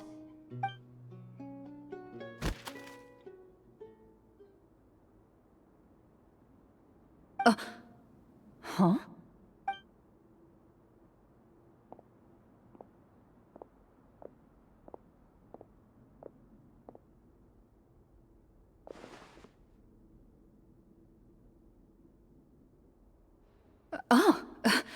Looks like the next part of our script is here. Perfect timing. The situation was really starting to get desperate. And not just because of the prison thing. From Claren's face, Paimon really can't tell if it's good news or bad news. Water continues to drip from the ceiling. In this lightless dungeon, you lack a reliable way to tell how much time has passed. Eventually, you get used to the unpleasant odor of straw, mold, and rust, and find yourselves alternating between fits of drowsiness and despair. Suddenly, you hear footsteps outside the door. Heads up, everyone. Someone's coming. Gather close, everyone, and keep your voice down.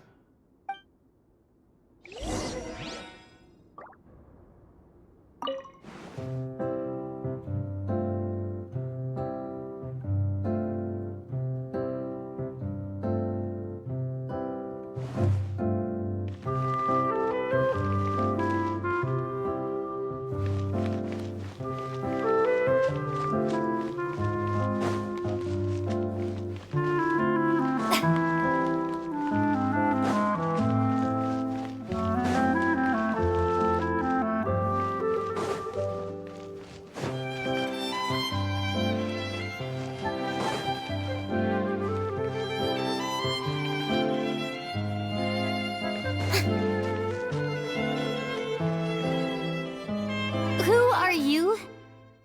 I work as a guard in these dungeons, but my true identity is the same as your own. I'm also a Marechaussee hunter. Huh? Shh. I've already sent away the other guards, but if we make too much noise... I understand, but how can we be sure we can trust you? The king has issued a formal decree.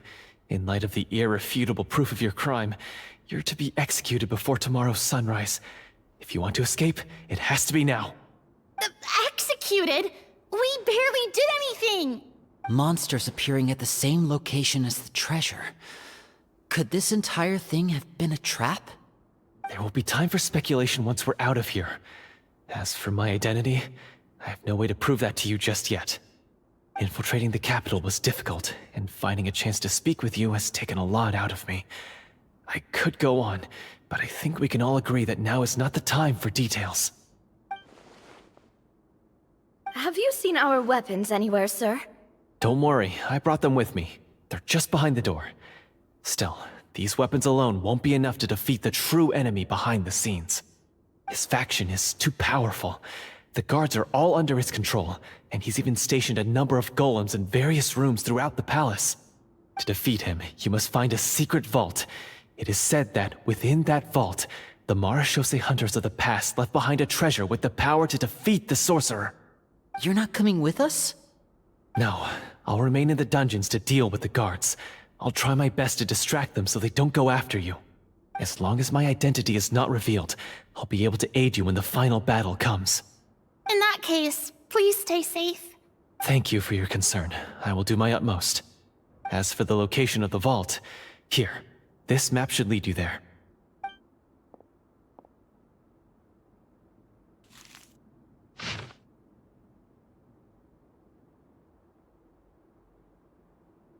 Got it. All right, once I open the door, remember to stick close and refrain from making any noise. I'll lead you out of here as quickly as possible. You now have the chance to restore the honor and legacy of the Mara Shosei Hunters. So please, get out there and reclaim what's ours. And be sure to exercise caution. With the help of the guard, you successfully escape the dungeons.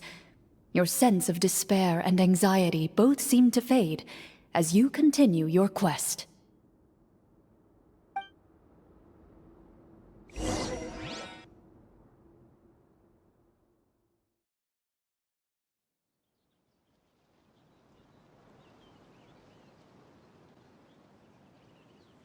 Wait, we didn't get to use our skills at all while we were in prison. Who knows when we're gonna get the chance to use that cool summon spell? That is a pity, but we can only continue to move forward.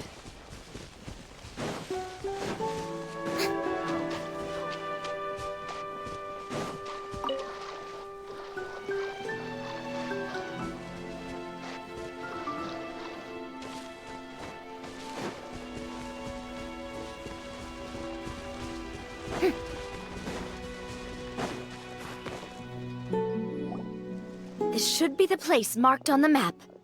This bit of rock certainly looks suspicious. Well, I'd say an investigation's in order then. Plus, if all else fails, we can just blow it up. Wow, you really meant that! Before you lies a serene stretch of open water, its surface shimmering a brilliant shade of sapphire blue. Well, guess this means it's time for a swim!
What's the matter?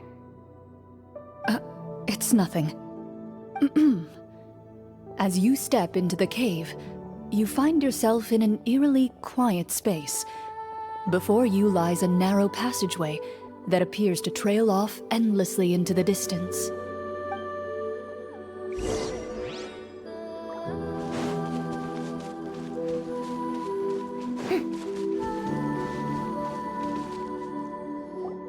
Wow, this must be where the treasure is hidden! But this door is blocking our way in. It almost looks like it's been here for quite some time. I've got to hand it to the tabletop troupe. They really went all out with the props. Huh. What have we got down here? A kind of mechanism connected to the door? Ah, it looks like we might have to arrange it into a certain pattern. A pattern on a stone door. That's something Master mentioned before. Is something wrong, Clarant? After a long, difficult journey, you finally arrive at the location indicated by your map. It appears to be an ancient site of some sort, where treasure likely awaits. Your surroundings are exceedingly quiet and serene, as if the secret that slumbers here has never once been disturbed. If you listen closely, you can almost convince yourself you can hear the sound of its calm, gentle breathing. That description makes Paimon feel kinda bad for disturbing this place. We're doing this for the sake of the people, to free them from the evil sorcerer. I say it's time for this treasure to once again see the light of day. Linny's right. We need to keep going. The future of the kingdom depends on it. The next part of the story requires us to solve the puzzle, right? Let's start exploring the area. Yes, that should be fine. Something feels off about all this. Guess I'll just have to improvise.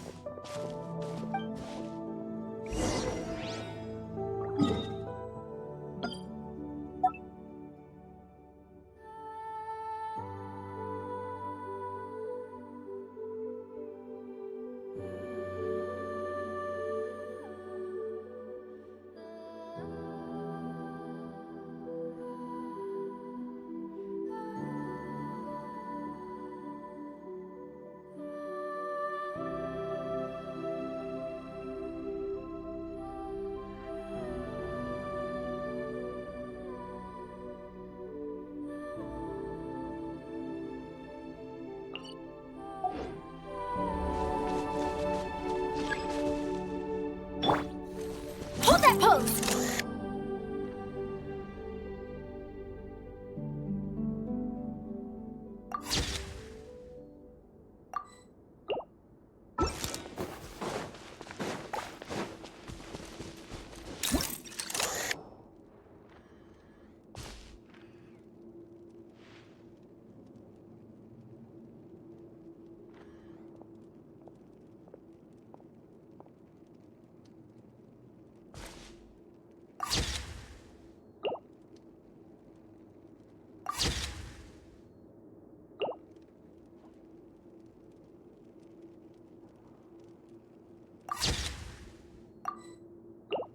Same here.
Wow, this must be where the treasure is hidden.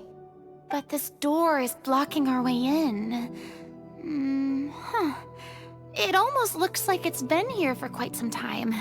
I've got to hand it to the tabletop troupe. They really went all out with the props. Huh. What have we got down here? A kind of mechanism connected to the door? A pattern on a stone door. That's something Master mentioned before. Is something wrong, Clarant? After a long, difficult journey, you finally arrive at the location indicated by your map. Your surroundings are exceedingly quiet and serene, as if the secret that slumbers here has never once been disturbed. That description makes Paimon feel kinda bad for disturbing this place. We're doing this for the sake of the people, to free them from the evil sorcerer. Linny's right. We need to keep going. But the next part of the story requires us to solve the puzzle, right? Yes, that should be fine. Something feels off about all this. Guess I'll just have to improvise.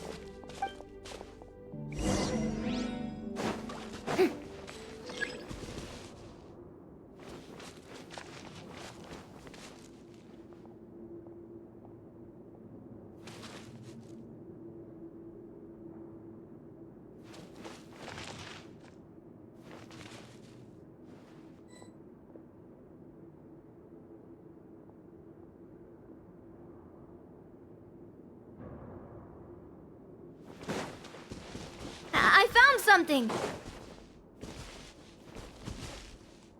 Found something here, too.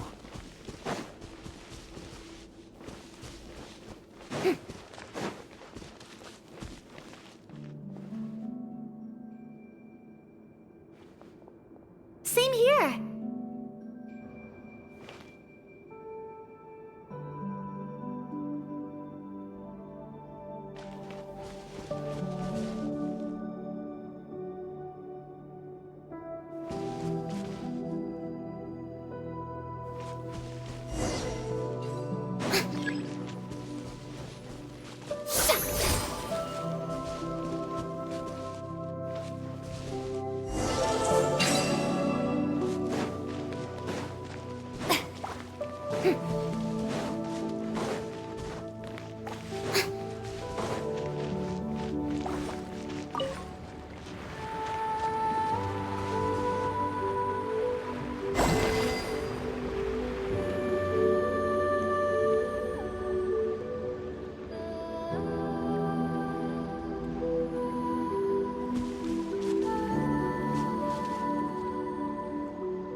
It worked! Something just appeared. Some kind of new mechanism, maybe? By solving the puzzles, you prove yourselves worthy of inheriting the secrets of the past. At the end of each puzzle, you're rewarded with With? a key. Oh, it must be the key to the big door. This is one of the Marechaussee Hunter keys that are passed down from generation to generation. It looks just like the one Master passed down to me. It is said that 4 keys in total are required to form the final, complete key. And it seems like we just collected 3 of them. That must mean... What's wrong? You hear a few strange noises. Suddenly, all the torches in the ruin go out at once. Huh? What's going on? Did we fall into another trap? For the sake of immersion, please close your eyes, everyone. Without the torches, the space is now completely dark, and you cannot see anything.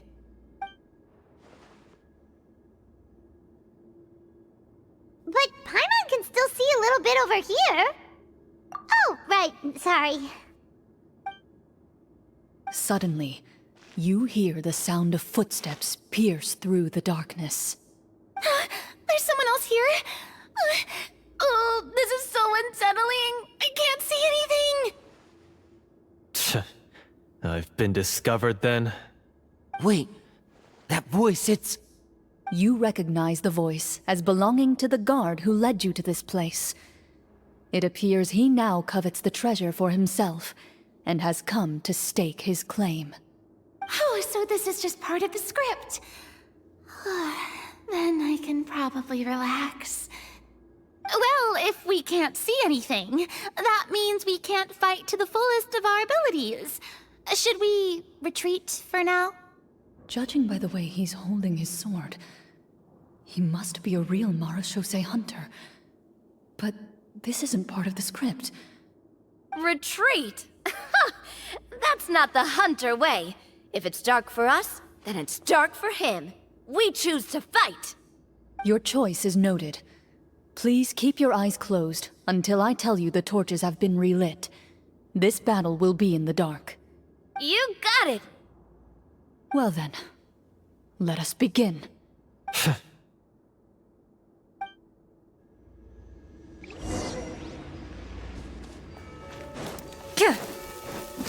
Loaded.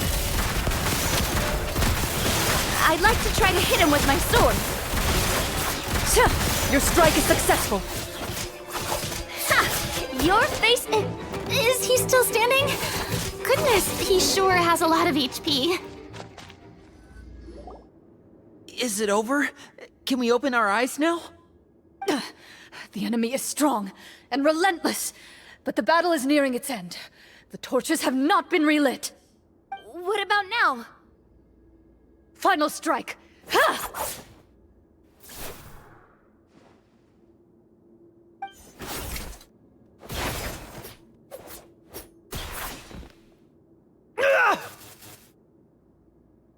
Oh, well, did we get him?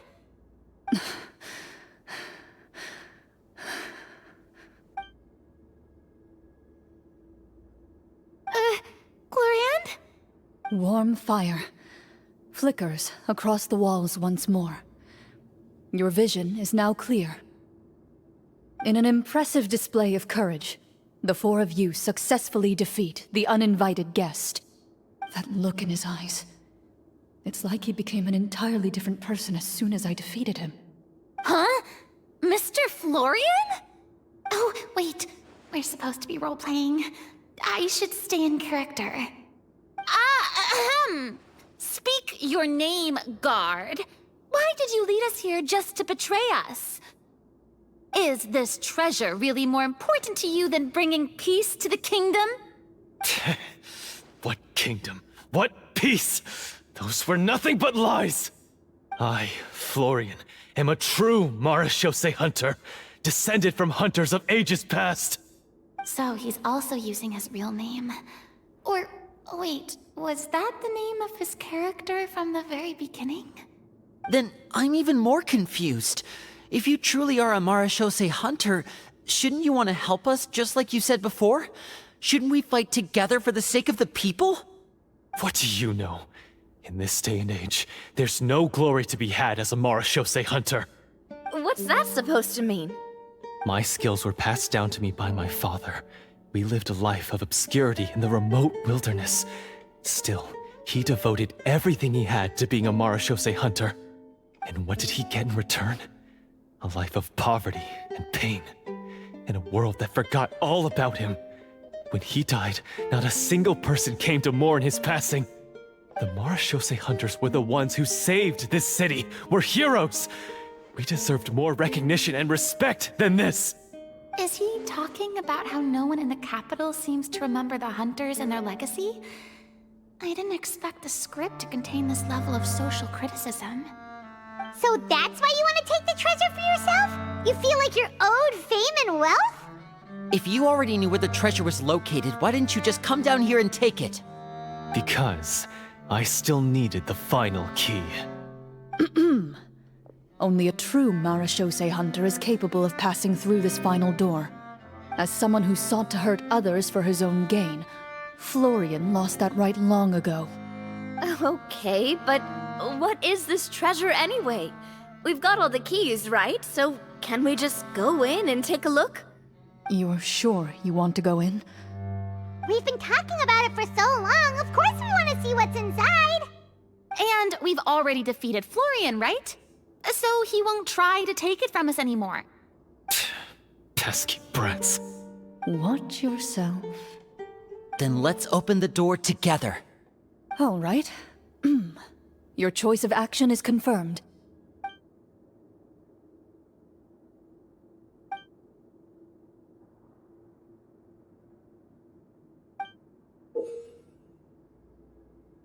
Before you, the door to the treasure, sealed and undisturbed for more than 100 years, finally swings open.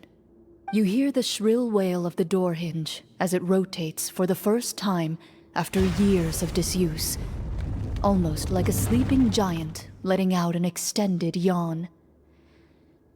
You get the impression that the secrets buried behind this door might be just as heavy as the sound you just heard. It's open! Come on, let's go in! Paimon wants to see what's inside! Ooh, me too! Ugh, uncovering hidden treasure is the most exciting part of adventuring. What do we have here? Uh-huh. A stone tablet? And some shabby weapons? You call this a treasure vault? Looks more like an abandoned warehouse. Maybe the troop ran out of budget at the end? They provided a super immersive experience at the beginning only to drop the ball at the most important part. They could have at least filled this place with cardboard mora or something. Wait, I get it now. Paimon, this is the real Marachose hunter treasure. Huh?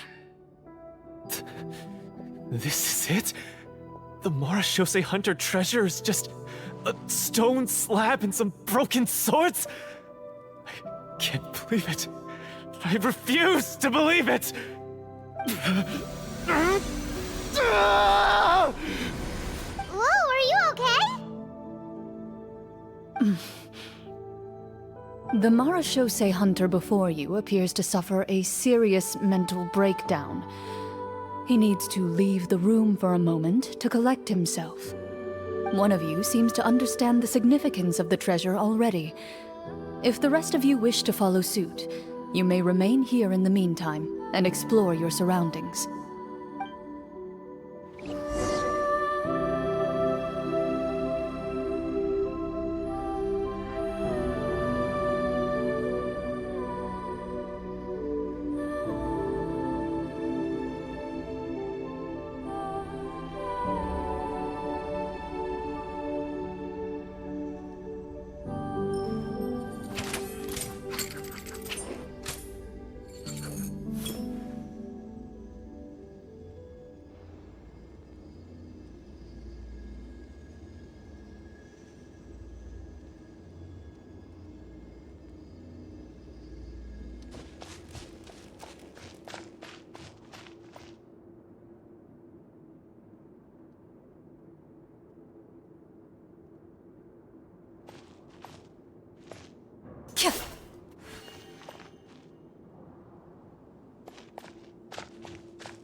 The old and broken weapons.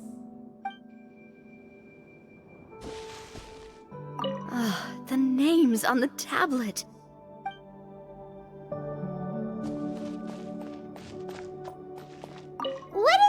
treasure's supposed to be?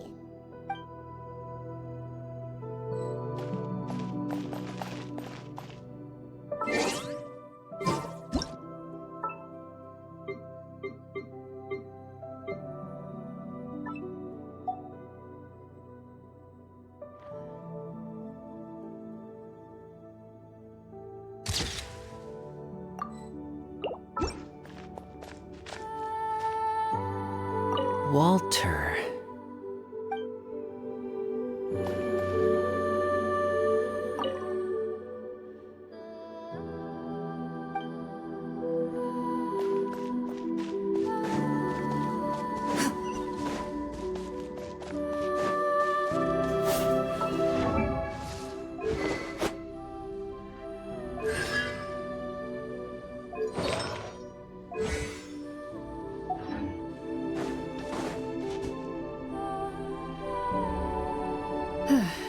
So, how are you doing?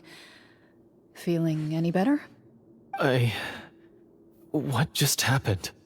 Do you remember how you got here? Or what happened to your body just now? I remember now. I brought you here because I wanted to... The explosives in the cave! You mean these? Huh? How did you... I could tell something was off the moment I stepped into this cave, so I kept an eye out. I've already dismantled the whole thing. So the strongest champion duelist in all of Fontaine saved the day once again. Guess I shouldn't be surprised. It would seem your skills as a Marechaussee hunter are as sharp as ever. I deserve some answers, don't you think? Tell me why you wanted to lure me here. Everything you said earlier sounded like the truth. Luckily, your monologue was dramatic enough to convince my friends you were just role-playing. I don't know. I just always felt like there was something in my heart that didn't belong to me. Something agitated and angry. Who knows? Maybe it was my own anger all along. I could never really tell. The feelings about my father and the other Marechaussee hunters are real. It just wasn't fair. I was angry, bitter that no one remembered them or praised their accomplishments. I don't know when it started, but at some point, my anger came to completely consume me. At that point, I remembered the legend my father used to tell me. The one about the treasure. But if the treasure was all you cared about, why plant all those explosives? Wouldn't they just destroy the treasure and bury you along with it? I can't remember. My head is a mess. It felt like there was this voice telling me to eliminate the hunters, but now it's gone. From your description, I suspect you were dealing with a devorator. Devorator? Oh, your master... your father, I mean. Never talked about it? It was a kind of monster that was active several centuries ago. No, I've heard of it. I'm just not sure why you suddenly... Wait, it can't be. The seal! The seal? My family has served as Marechaussee hunters for many generations. But the title and swordsmanship weren't the only things passed down over our line. There was a seal as well. My father instructed me to always watch over that seal and maintain it regularly. He said it had been passed down over a truly ancient age, and protecting it was our clan's most important duty. But I neglected that duty after he died. I finally decided to come down and check on it one day, and that's where my memories become fuzzy. The Devorator would be a formidable adversary for any mortal being, even ones as capable as the Hunters. If you lacked the power to completely destroy it, you could easily fall prey to its influence and corruption. In light of this, some Marechaussee hunters chose to seal the Devorator away, in the hopes that a permanent solution would come with the passage of time. My herd has the power to amplify the obsessions and desires in people's hearts, to the point where they overtake you entirely. It would seem I'm not just lacking in skill with a blade, but in mental fortitude as well. And yet, you were able to retrieve 3 of the 4 keys. If I remember correctly, each was entrusted to a respected and capable hunter. How did you manage it? One of them belonged to my father. The second I stole from a different hunter. And the third was one that I snatched while the person was on the way home from the tavern. I nearly died in that alley. I know just how strong you are. It's as clear as day to everyone in Fontaine. I observed you from dusk to dawn, but could never find any opportunity to sneak up on you. I never even saw you drink a single glass of liquor. The only way I could think to obtain that last key was to lure you here using your hobby, and then... Oh, I get it now. That monster, it wanted to bury you here alongside the treasure. I won't comment on anything else, but the script was good. Well, I did pour my heart and soul into it. The stories my father used to tell me about the glory of the heroic Marechaussee hunters and how they came to be forgotten. It's more than just a story. Huh? You're proud to be a hunter. You're still holding onto that part of yourself, no matter how small. I have done so many despicable things. I have nothing to be proud of. Then explain the purpose of the evil sorcerer in your story. Huh? Isn't he the true antagonist? The one who sought nothing but his own gain, and used the people as pawns to attain it? In your heart of hearts, he was the one you truly wanted to defeat. But I've already tainted my sword. I no longer have any right to... Wake up, Florian. Remember how you introduced yourself earlier. Do you really think the hunters acted out of a desire for honor and glory? Or to be loved and acknowledged by the people? What did your father teach you about our order? You do not wield your sword for yourself, but to protect those you serve. There's nothing special about a blade. It's the intentions of the wielder that matter above all else. Do you still not understand? Even after seeing the treasure for yourself? The contents of that room, they represent the true legacy the hunters left behind. You're right. I am a Marechaussee hunter. It's time for me to redeem, no, to finally serve the people I vowed to protect all along. I wouldn't be so quick to push aside the need for redemption. I know. That's a charge I won't bother to defend myself against. Good. Then, come with me, and help me see the script through to the end. Huh? See the script through to the end? But there's no more script left. Never finished it, huh? No, I mean, I wrote the script with the sole purpose of luring you all here. There was no reason to write beyond this point. Then we'll just have to keep writing it. The evil sorcerer still needs to be defeated. You mean the Devorator? Are you saying I have to make up the rest of the script as we go along? Is that really so hard? You've already written most of it. Surely you can write an ending where the hunters win and justice prevails. I'll be there to help you too. You aren't afraid your party will fall into danger? I know what my friends are capable of, and they're all quite skilled. Besides, I need their help. Then, are you going to tell them the truth about all this? I don't intend to spoil the fun. Sometimes, protecting dreams and fantasies is more important than exposing the truth. Don't you think?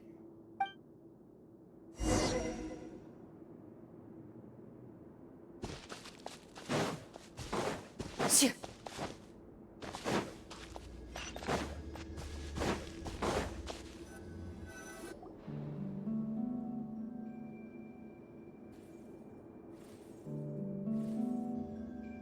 They're back! That took a while.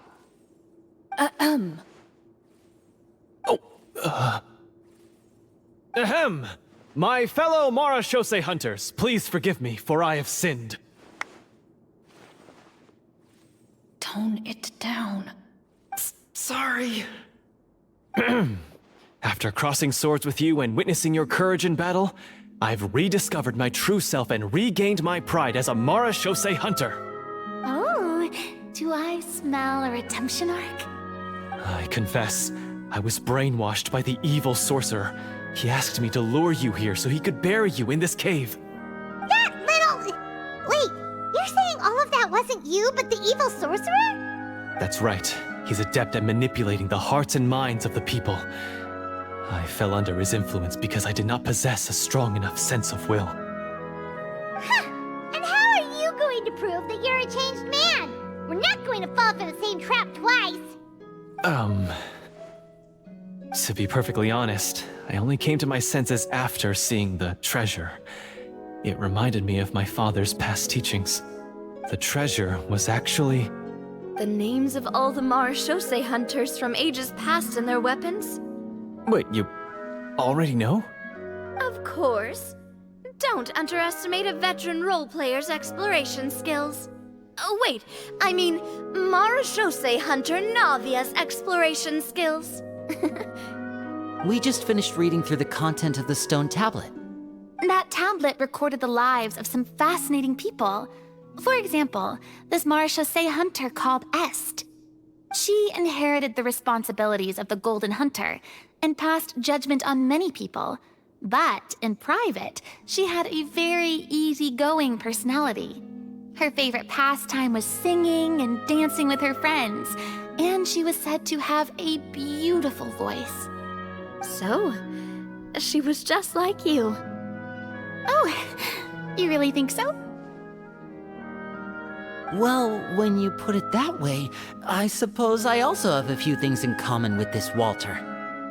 Working as an executioner, he supposedly used a countless number of tricks to confound his enemies in battle. Oh, if only I could have seen the feats of magic he pulled off back then. Their lives were all so exciting.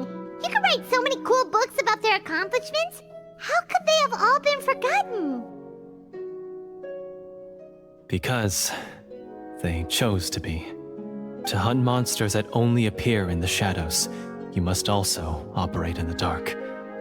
To be a Marashose hunter is to willingly give up on wealth and fame.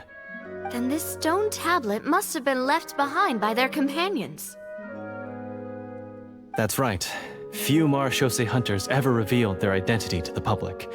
They always protected the city from the shadows. The only time they spoke of their accomplishments would be at night, when they gathered with their fellow hunters in front of the bonfire to share stories of the monsters slain by their hand. So, this tablet was created not so that the hunters would be remembered by the people, but so that they would be remembered by each other. No wonder this place was so well hidden. You regard the stone tablet in solemn silence. The names of your comrades etched onto its surface serve as a reminder that you are never truly alone.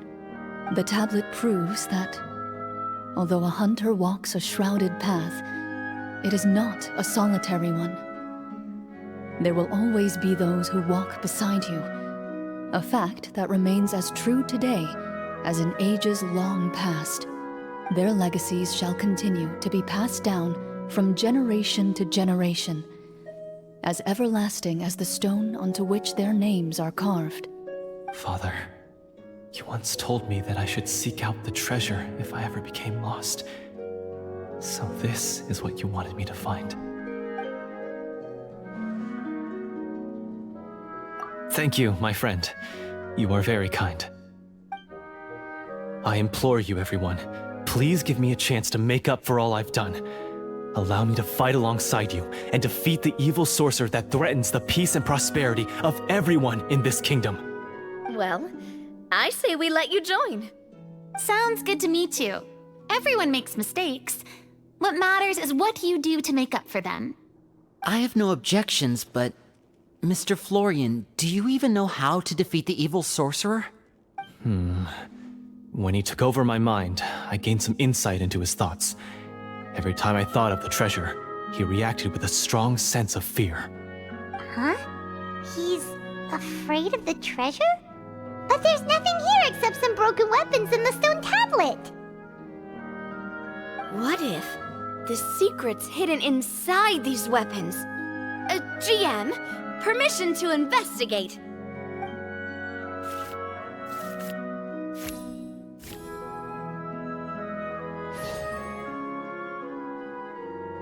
At first glance, the weapons appear absolutely ordinary. But as you observe them, you notice a faint energy emanating from within. These blades have slain countless monsters. Though it's been a long time since they were used in battle, their edges remain sharp, as if they're simply waiting for the next worthy hunter to carry on their legacy. So basically, take these with us, right? I'll take this weapon, since it used to belong to Est.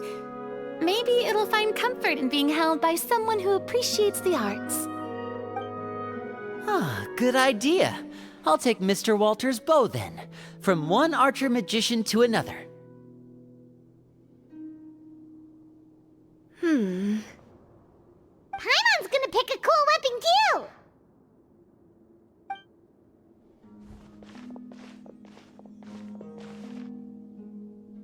As you grip your weapons, you can almost feel the will of past hunters coursing through your being.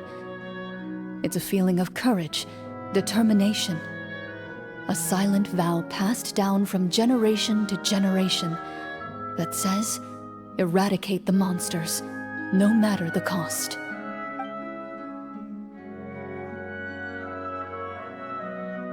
Mr. Florian, do you know where to find the evil sorcerer? I was able to see his surroundings when our minds were connected. I believe he's currently hiding out at the church in the kingdom.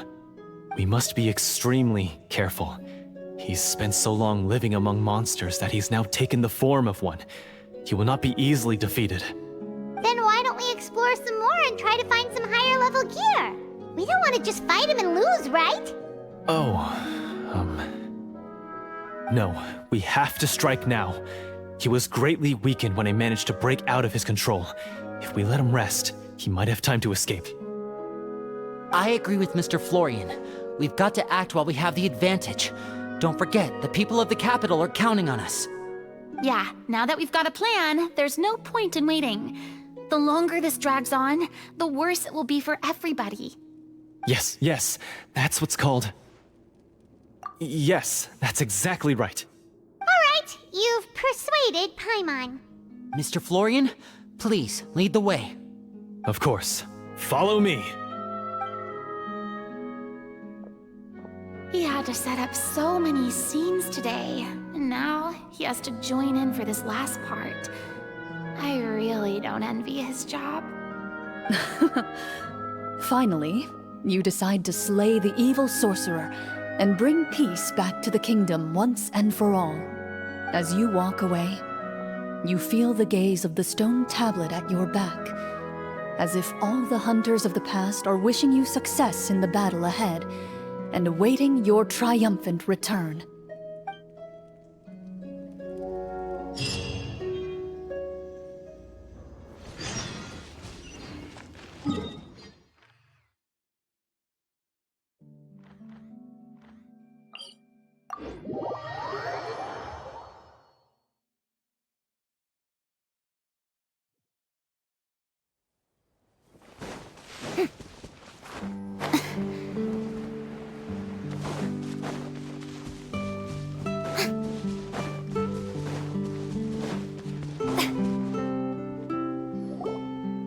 Finally, you arrive at the church Florian described.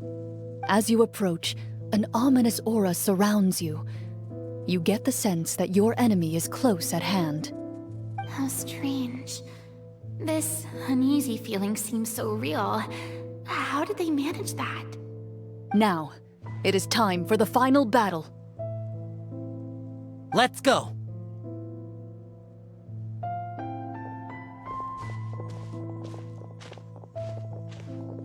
Florian, wait.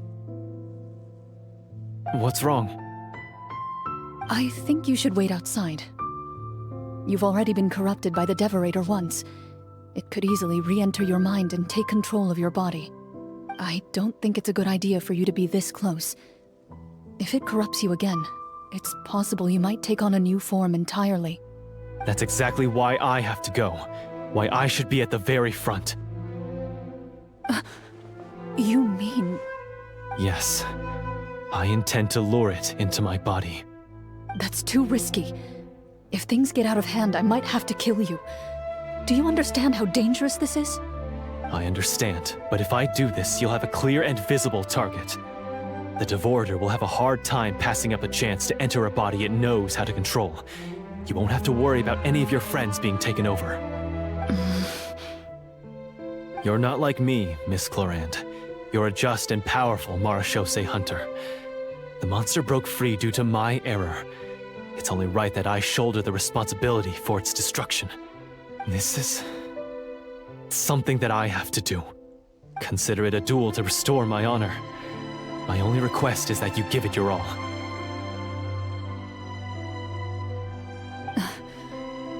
I understand. Then, as a champion duelist, I hereby accept your request for a duel, and extend to you my most sincere regards. Thank you. The battle is now upon us. Let the Devorator once again tremble under the blade of the Marechaussee hunters.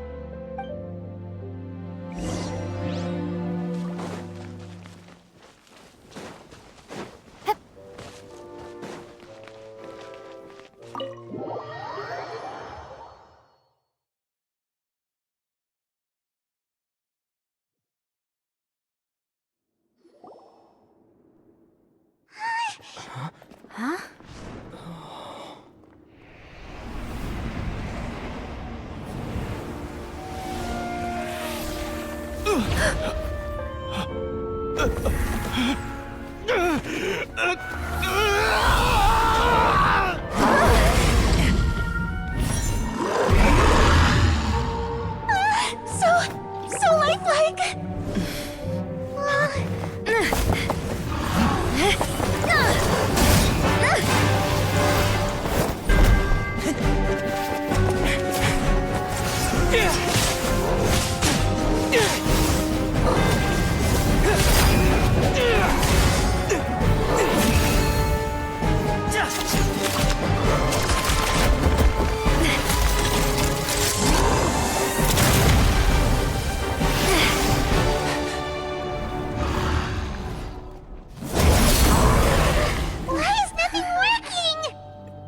This foe is not invincible. You hold the treasure. The power to defeat it in your own two hands. The treasure? You mean... The names! It's the Marechaussee hunters' names! How are we supposed to... You forget, Paimon? There's still one skill we saved until the very end. Hunters fight not for fame, but to aid the people whenever they are summoned. Walter the Marechaussee Hunter, master of 1,000 tricks, executioner of the Phantom Hunters, I call for aid! Est, the Marechaussee hunter, inheritor of Cassiodor's will, judge of the Shadow Hunters. Answer my call!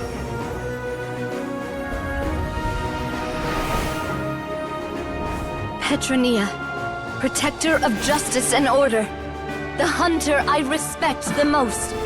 Thank you for saving my friend, the best one I'll ever know.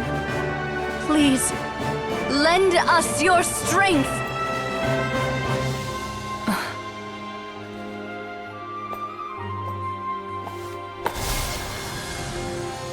We have come to answer your summons.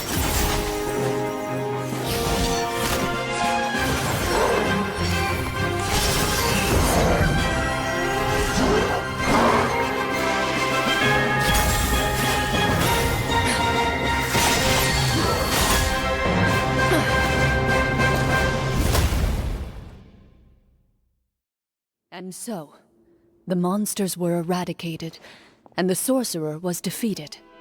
Peace soon returned to the capital. Those in the court, manipulated by the sorcerer, also recognized the errors of their ways. Some remembered the names of the heroes who saved their kingdom, but others simply continued their lives none the wiser.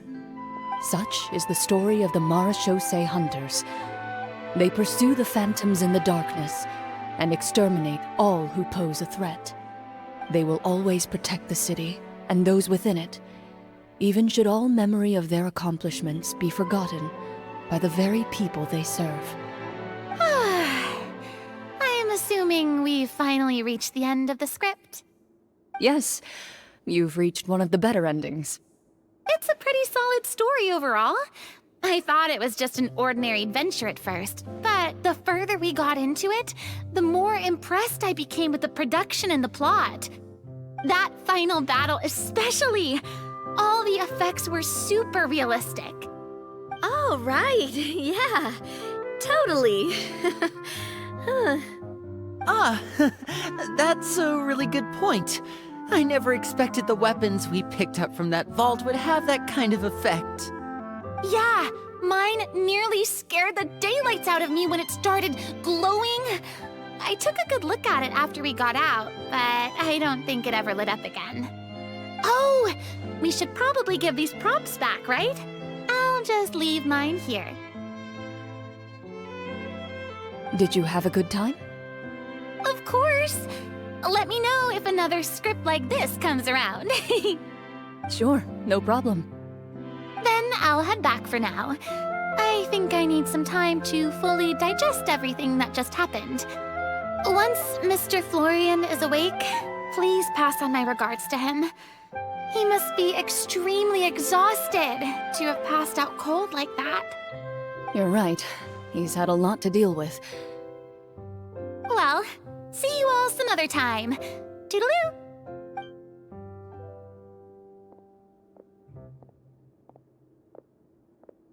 Okay, so, can I ask now, I think it should be fine, yeah.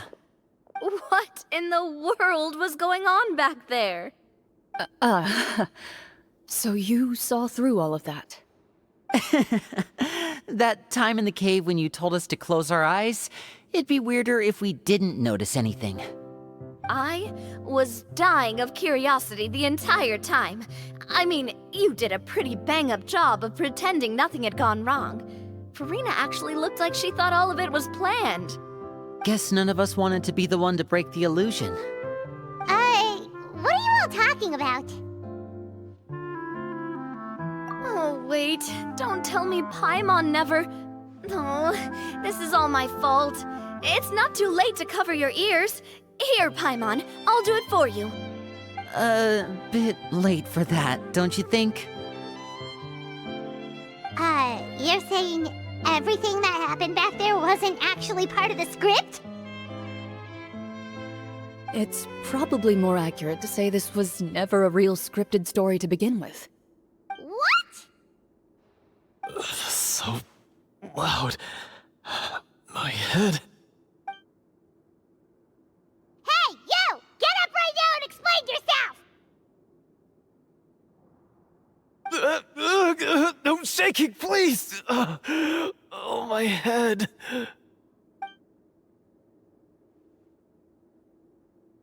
Did Paimon just hear that right? You guys made up that whole last part on the spot? It's not nice to lie to people, but Paimon's got to admit that was a really good story, Florian. Oh, and nice improvisation, Florian! Yeah, it was like watching a magician improvise a spectacular magic trick after forgetting an important prop. If Paimon knew something was wrong with that vault, she would have floated straight in the opposite direction. Everything was under control. As if you've ever described a situation as being out of control. I'm pretty sure any situation you consider to be easy to handle would scare a reasonable person half to death. Guess I'm just used to it. You must run into a lot of unexpected situations then. That explains why you're so good at coming up with things on the spot. As for you, Florian... I know there's no excuse for what I did. I'll turn myself into the guards at once, confess my crimes, and accept any punishment that comes my way. I would say you've already suffered more than enough. What? You may have been blinded by fame and fortune in the beginning, but your actions during the final battle had proven you to be a true Marechaussee hunter. You'll be far more used to the city above ground than below. Your job as a hunter is more important. But... Of course, you'll still need to take the keys and pay a personal visit to the 2 hunters you wronged. Prepare to accept any terms they give you as well. Yes, Of course. As far as I'm concerned, though, your showing in the duel was enough to prove your honor. Then I'll do exactly as you said. I'll go return those 2 keys right now. Thank you so much, everyone. I'll do my best to prove myself worthy of the second chance you've given me. I swear this on my name and honor as a Marashose hunter. Until we meet again, everyone.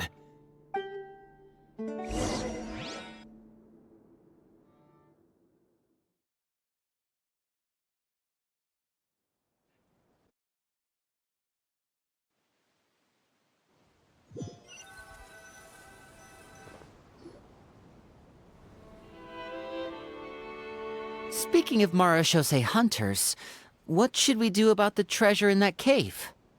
Leave it be. Are you sure?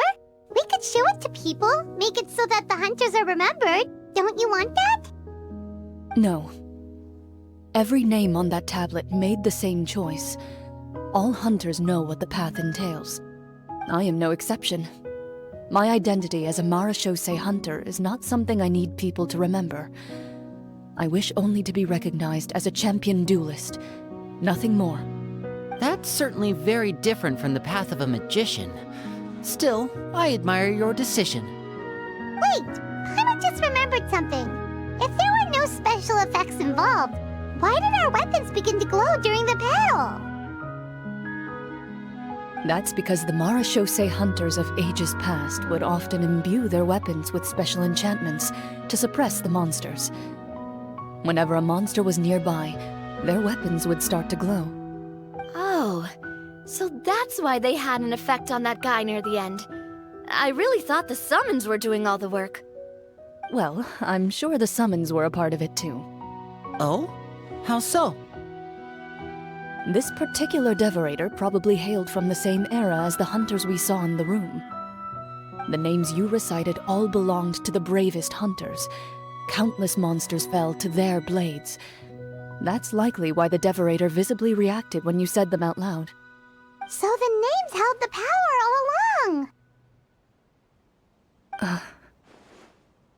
Navia, everything you said during your summon.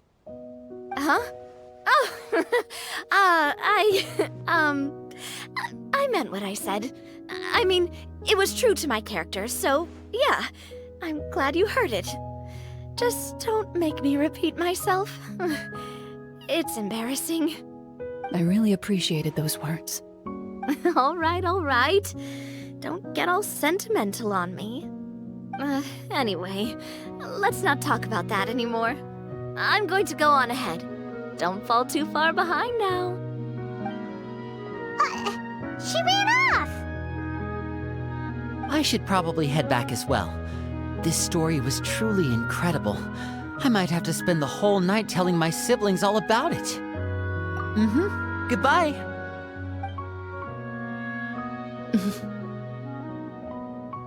Traveler, should your name and deeds be forgotten, what do you think the significance of your journey will be?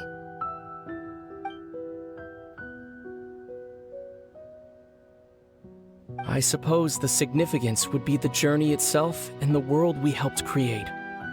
There's still value in the time I shared with everyone here, in the things we were able to accomplish, even if no one remembers them.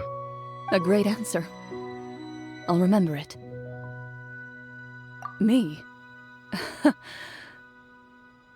The Marashose hunter says nothing in response to that question. Perhaps her answer lies in her silence. An unspoken vow left to echo through the night. The path she walks needs no explanation.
else more interesting to do?